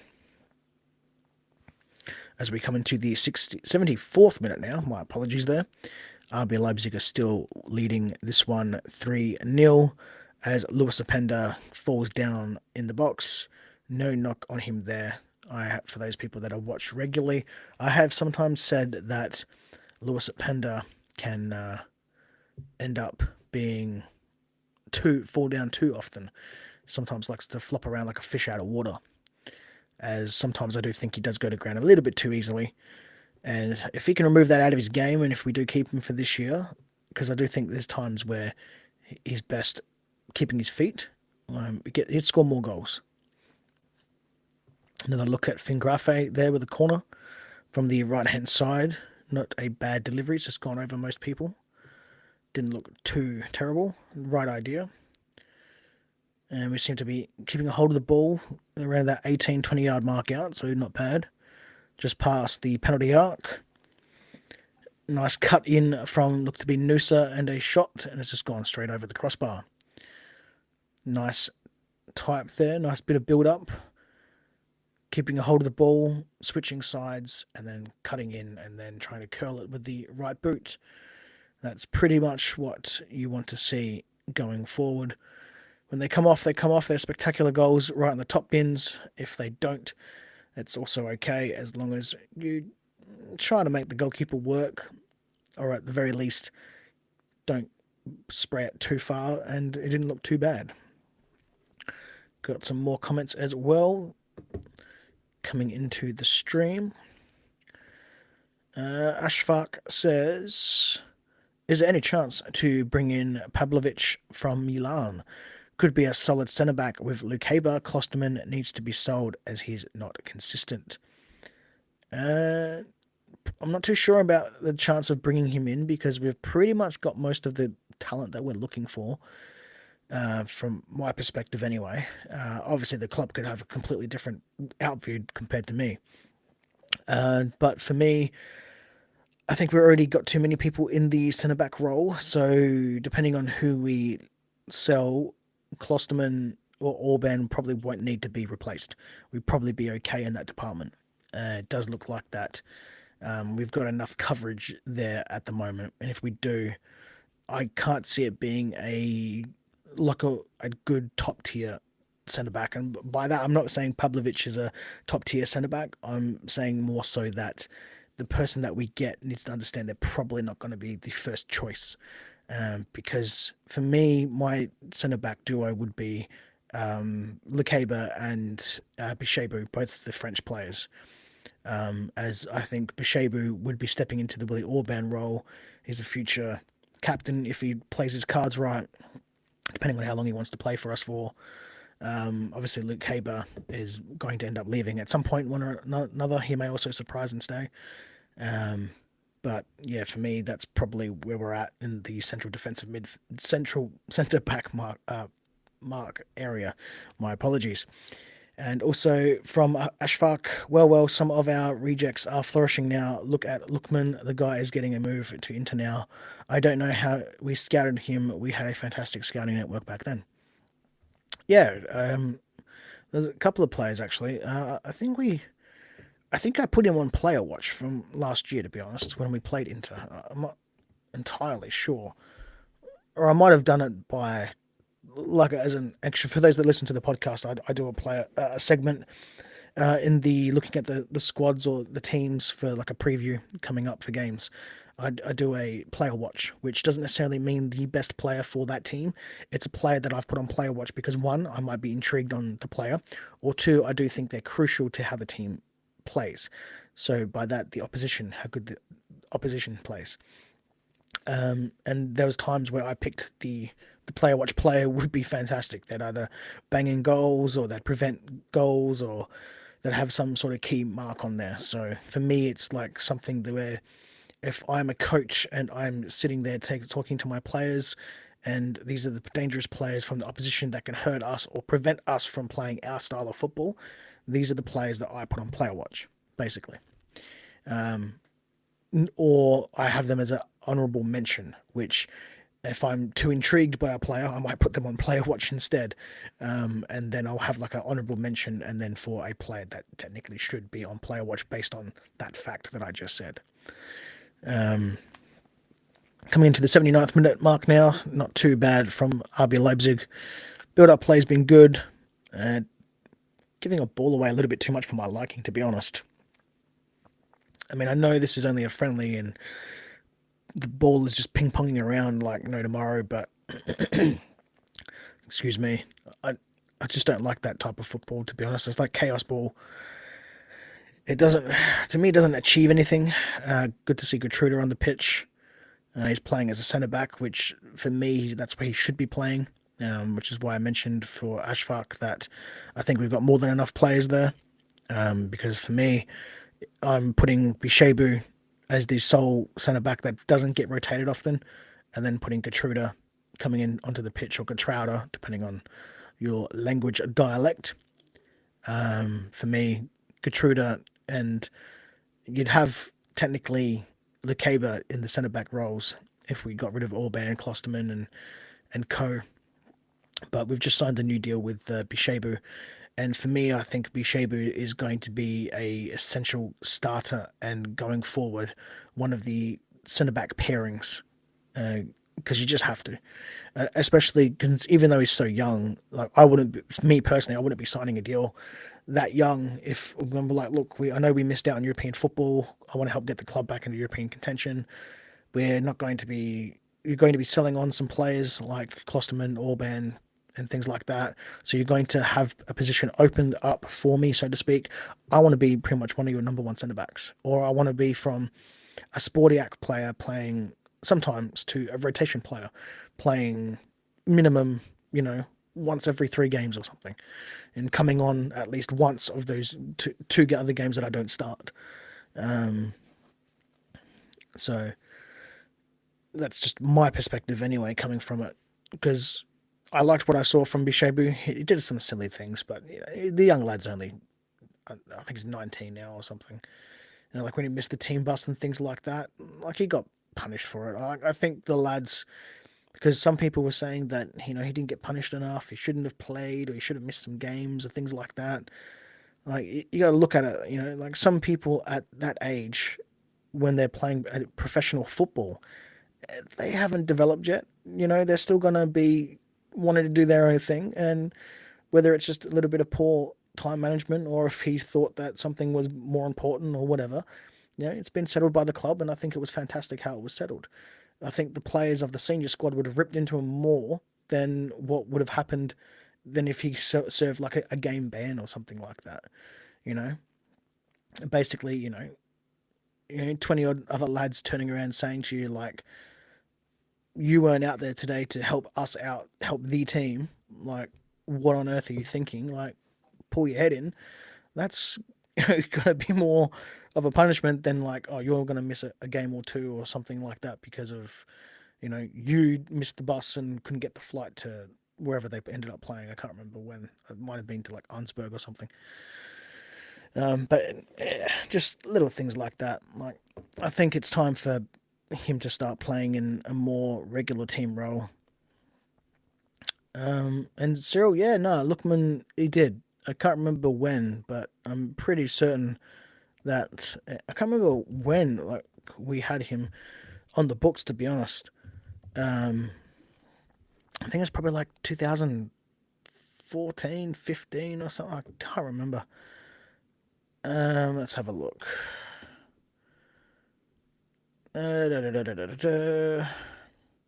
little bit more than that. So 2018, 2019 is when Lookman ended up playing for us. Ademola Lookman. So I'm thinking a lot younger for some reason. But yeah, no, he played like 20, 30 odd games or something like that. He bounced around from RB Leipzig, went to Fulham and Leicester City on loan before he went to Atalanta, and then he's done quite well over for Atalanta. So, and Kunha getting the limelight also now. I don't know who Kunha is. Um, you might have misspelled that. Nusa, maybe? I don't know. Either that or I've just completely lost my mind of what player that is. I mean, it is now 12:40 a.m., so I do apologize if I've forgotten a couple of things or something like that. Um,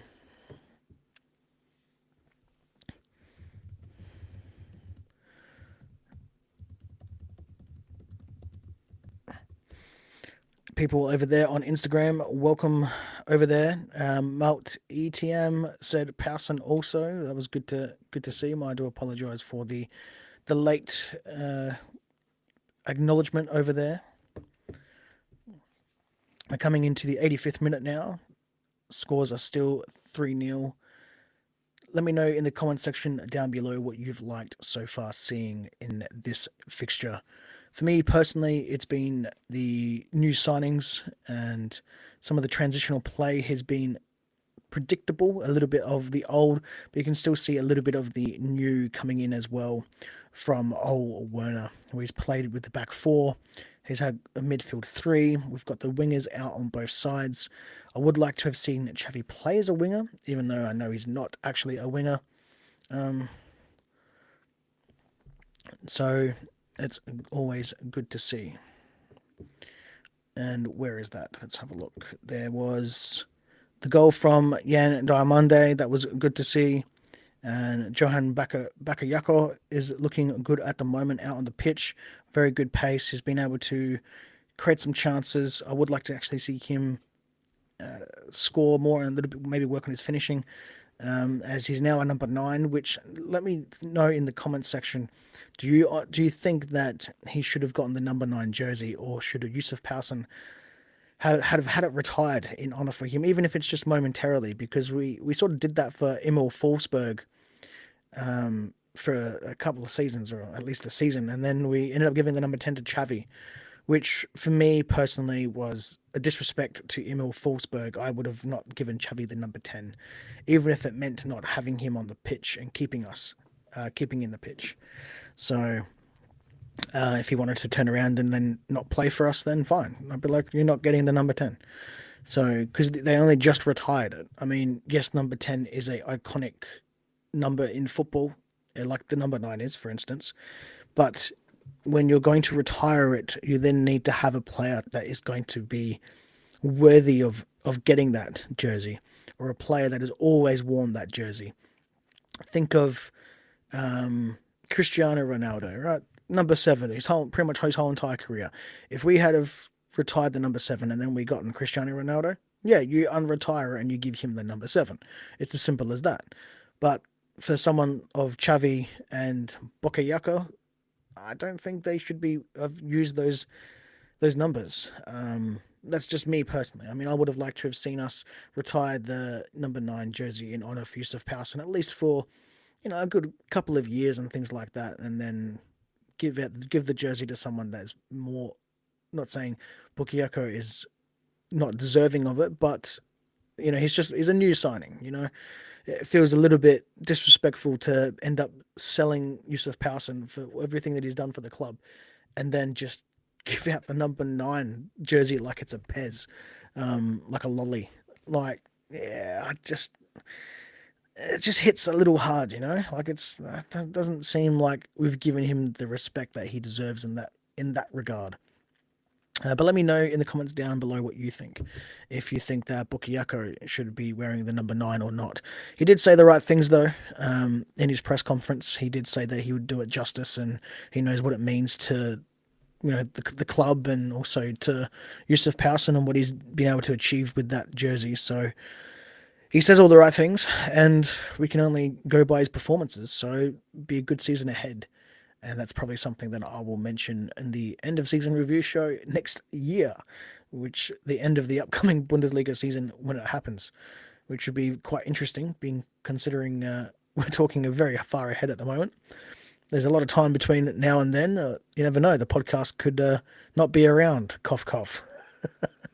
No, the podcast isn't going anywhere.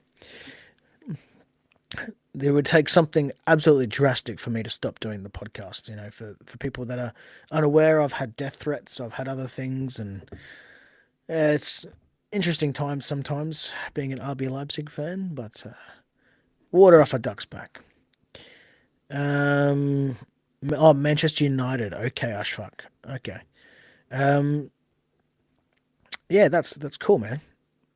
I mean, players need to be able to get like their acknowledgement, like no matter where they are. So, someone even actually said that we should have gotten Marcus Rashford the other day, which was pretty interesting, to be honest. I wouldn't have gotten Marcus Rashford because Marcus Rashford isn't a player that, to me, would fit in the Red Bull system and would cost way too much money. I mean, but it wouldn't be a bad thing to be able to start luring players that have a high profile. I mean, Rashford isn't the massive high profile as he once was. He was touted as like the next best or big thing, I should say, in England, as we have a very good counter attack here, but it's been stopped in its tracks from the opposing team as we come into the last minute of normal time. Wouldn't be a bad thing to be able to get some world-renowned players on the books and start being one of those clubs. I mean, at the moment, it was really good to be able to come under the noses of what was it, Bayer Leverkusen, and get uh, Bakayoko. And it does seem that now the game is finished with RB Leipzig winning 3-0. As there is going to be no more at a time or anything like that. So I'm going to close down that stream and we're going to have some comments section. Please make sure if you're wherever you're watching this, if you're watching this on YouTube, make sure you like and subscribe. As it says around here, we're live and make sure to like and subscribe. I don't know why I put that on there. It was just something I was playing around with before the stream. And also I need to start doing some things anyway for the upcoming season. We need to start putting up some of the what do you call them? Like promo things and things like that. There needs to be a QR code for the Patreon or something like that. We'll figure that out, how that goes throughout the year. I also need to probably figure out how to get a background or a backdrop or something like that as well.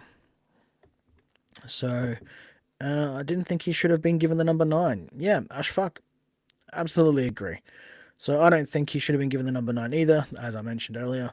But that being said, there's no knock on giving the number 9 out. It's just I feel that so soon when you get rid of a club legend and then you just give their number away, even though it's an iconic number in world football, it doesn't give it justice because it just seemed like he was gone one day and then like the very next day he's been given that the jersey, and it's just like, really, that just doesn't hit right, doesn't hit well with me. That's all.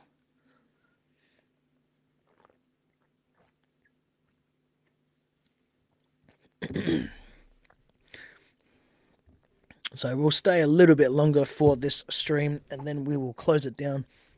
So if you would like to mention or ask any questions or anything like that during this stream, make sure that you comment wherever you are. If you could also do me a favor as well, wherever you're watching this stream, if you could go jump over to the Facebook page. That's facebook.com/RBL Talk 1. Has to have the 1 on the end there because I messed up with creating a page before and Meta doesn't want to release that username at the moment. But we need to get 100 likes over there and 100 follows, and we are on our way there. We are on around the 63 mark last time I checked. So if we could get over 100 before match day 1, that would be awesome, because then we can turn around and start doing these live streams over there as well. So we are currently on 63 likes, which is good to see. Excuse me. So 63 likes we have over there on Facebook. So we are only 37 away from getting the full amount of likes that we need to start doing some streams over there. And we do have some tunes and things like that in here. We've got a countdown, halftime break up. That's one thing. We didn't actually do the stream start or the stream break things or anything like that. So that's actually really good. Good to have a lot of engagement coming through. Ashfaq also says Marcus Rashford MBE. Yeah, that's right. From earlier when we were talking about players coming to the club as well. So we'll wrap it up very shortly. We're just going to keep it open just for a little tiny bit, just to see if anyone wants to trickle in, have anything they want to say. If you would like to say anything about the club, RB Leipzig, or ask me any questions or anything like that, or ask anything about the podcast RBL Talk, the #1 English-speaking podcast in RB Leipzig, reaching global fans across every continent. So we have guests, we have watch-alongs, which you're watching or listening to right now, and we have a few other things as well. So let me know what you think of today's game, what you liked, who was the best signing that you saw today. For me, it wasn't the new number 9 by any means. It was the number 49, I think it was, Yen Diamonde, who the young Ivory Coast player that we have just recently acquired.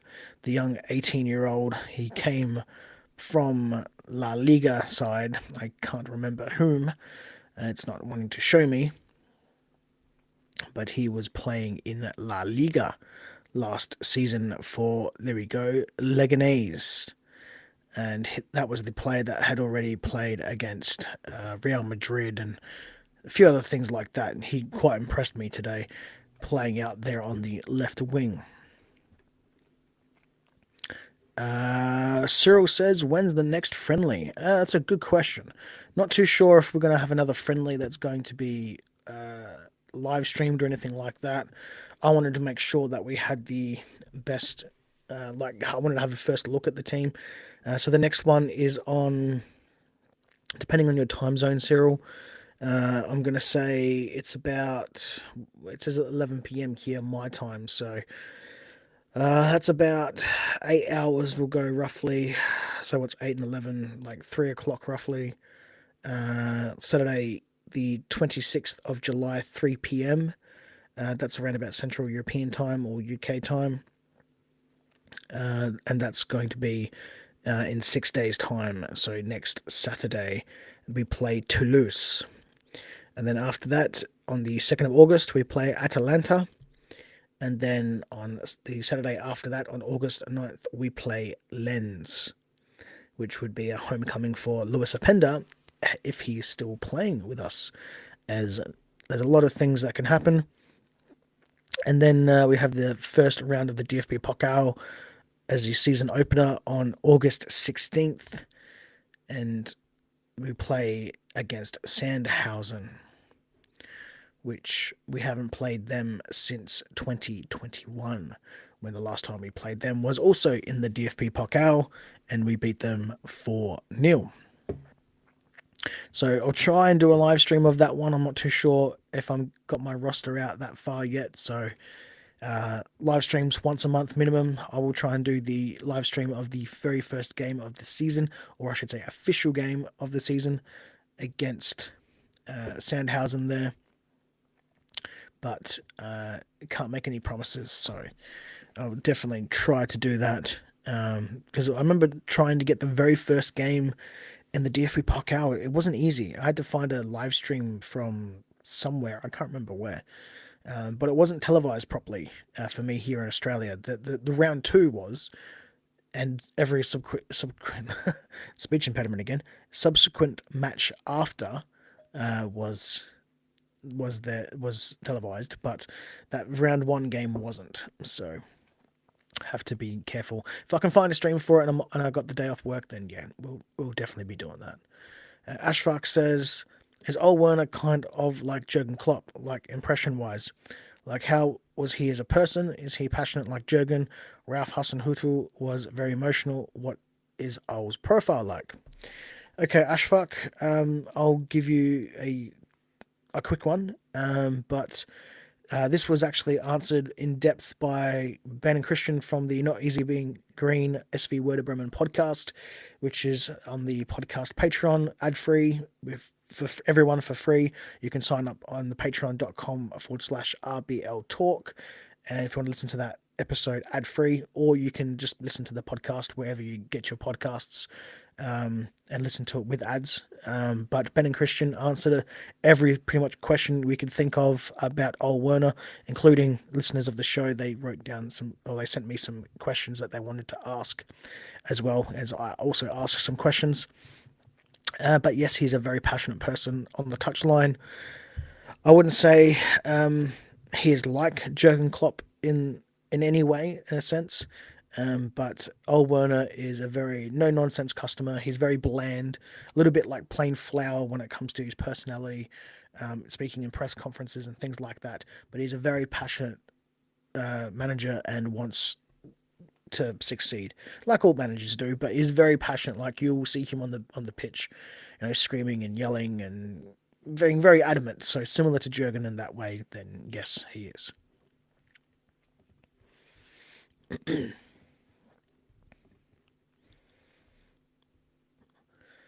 I will wait for a few more minutes before I end up cancelling off this stream, as I'm a little bit of shot for time. It is coming to almost 1 a.m. my local time, and on this weekend I do have a lot of things to do, including sleep eventually.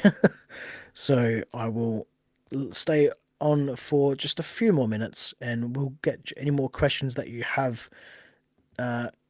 on here, and let me know what you would like to have answered. What was your best player of the day? Who do you think of all the signings was good to see?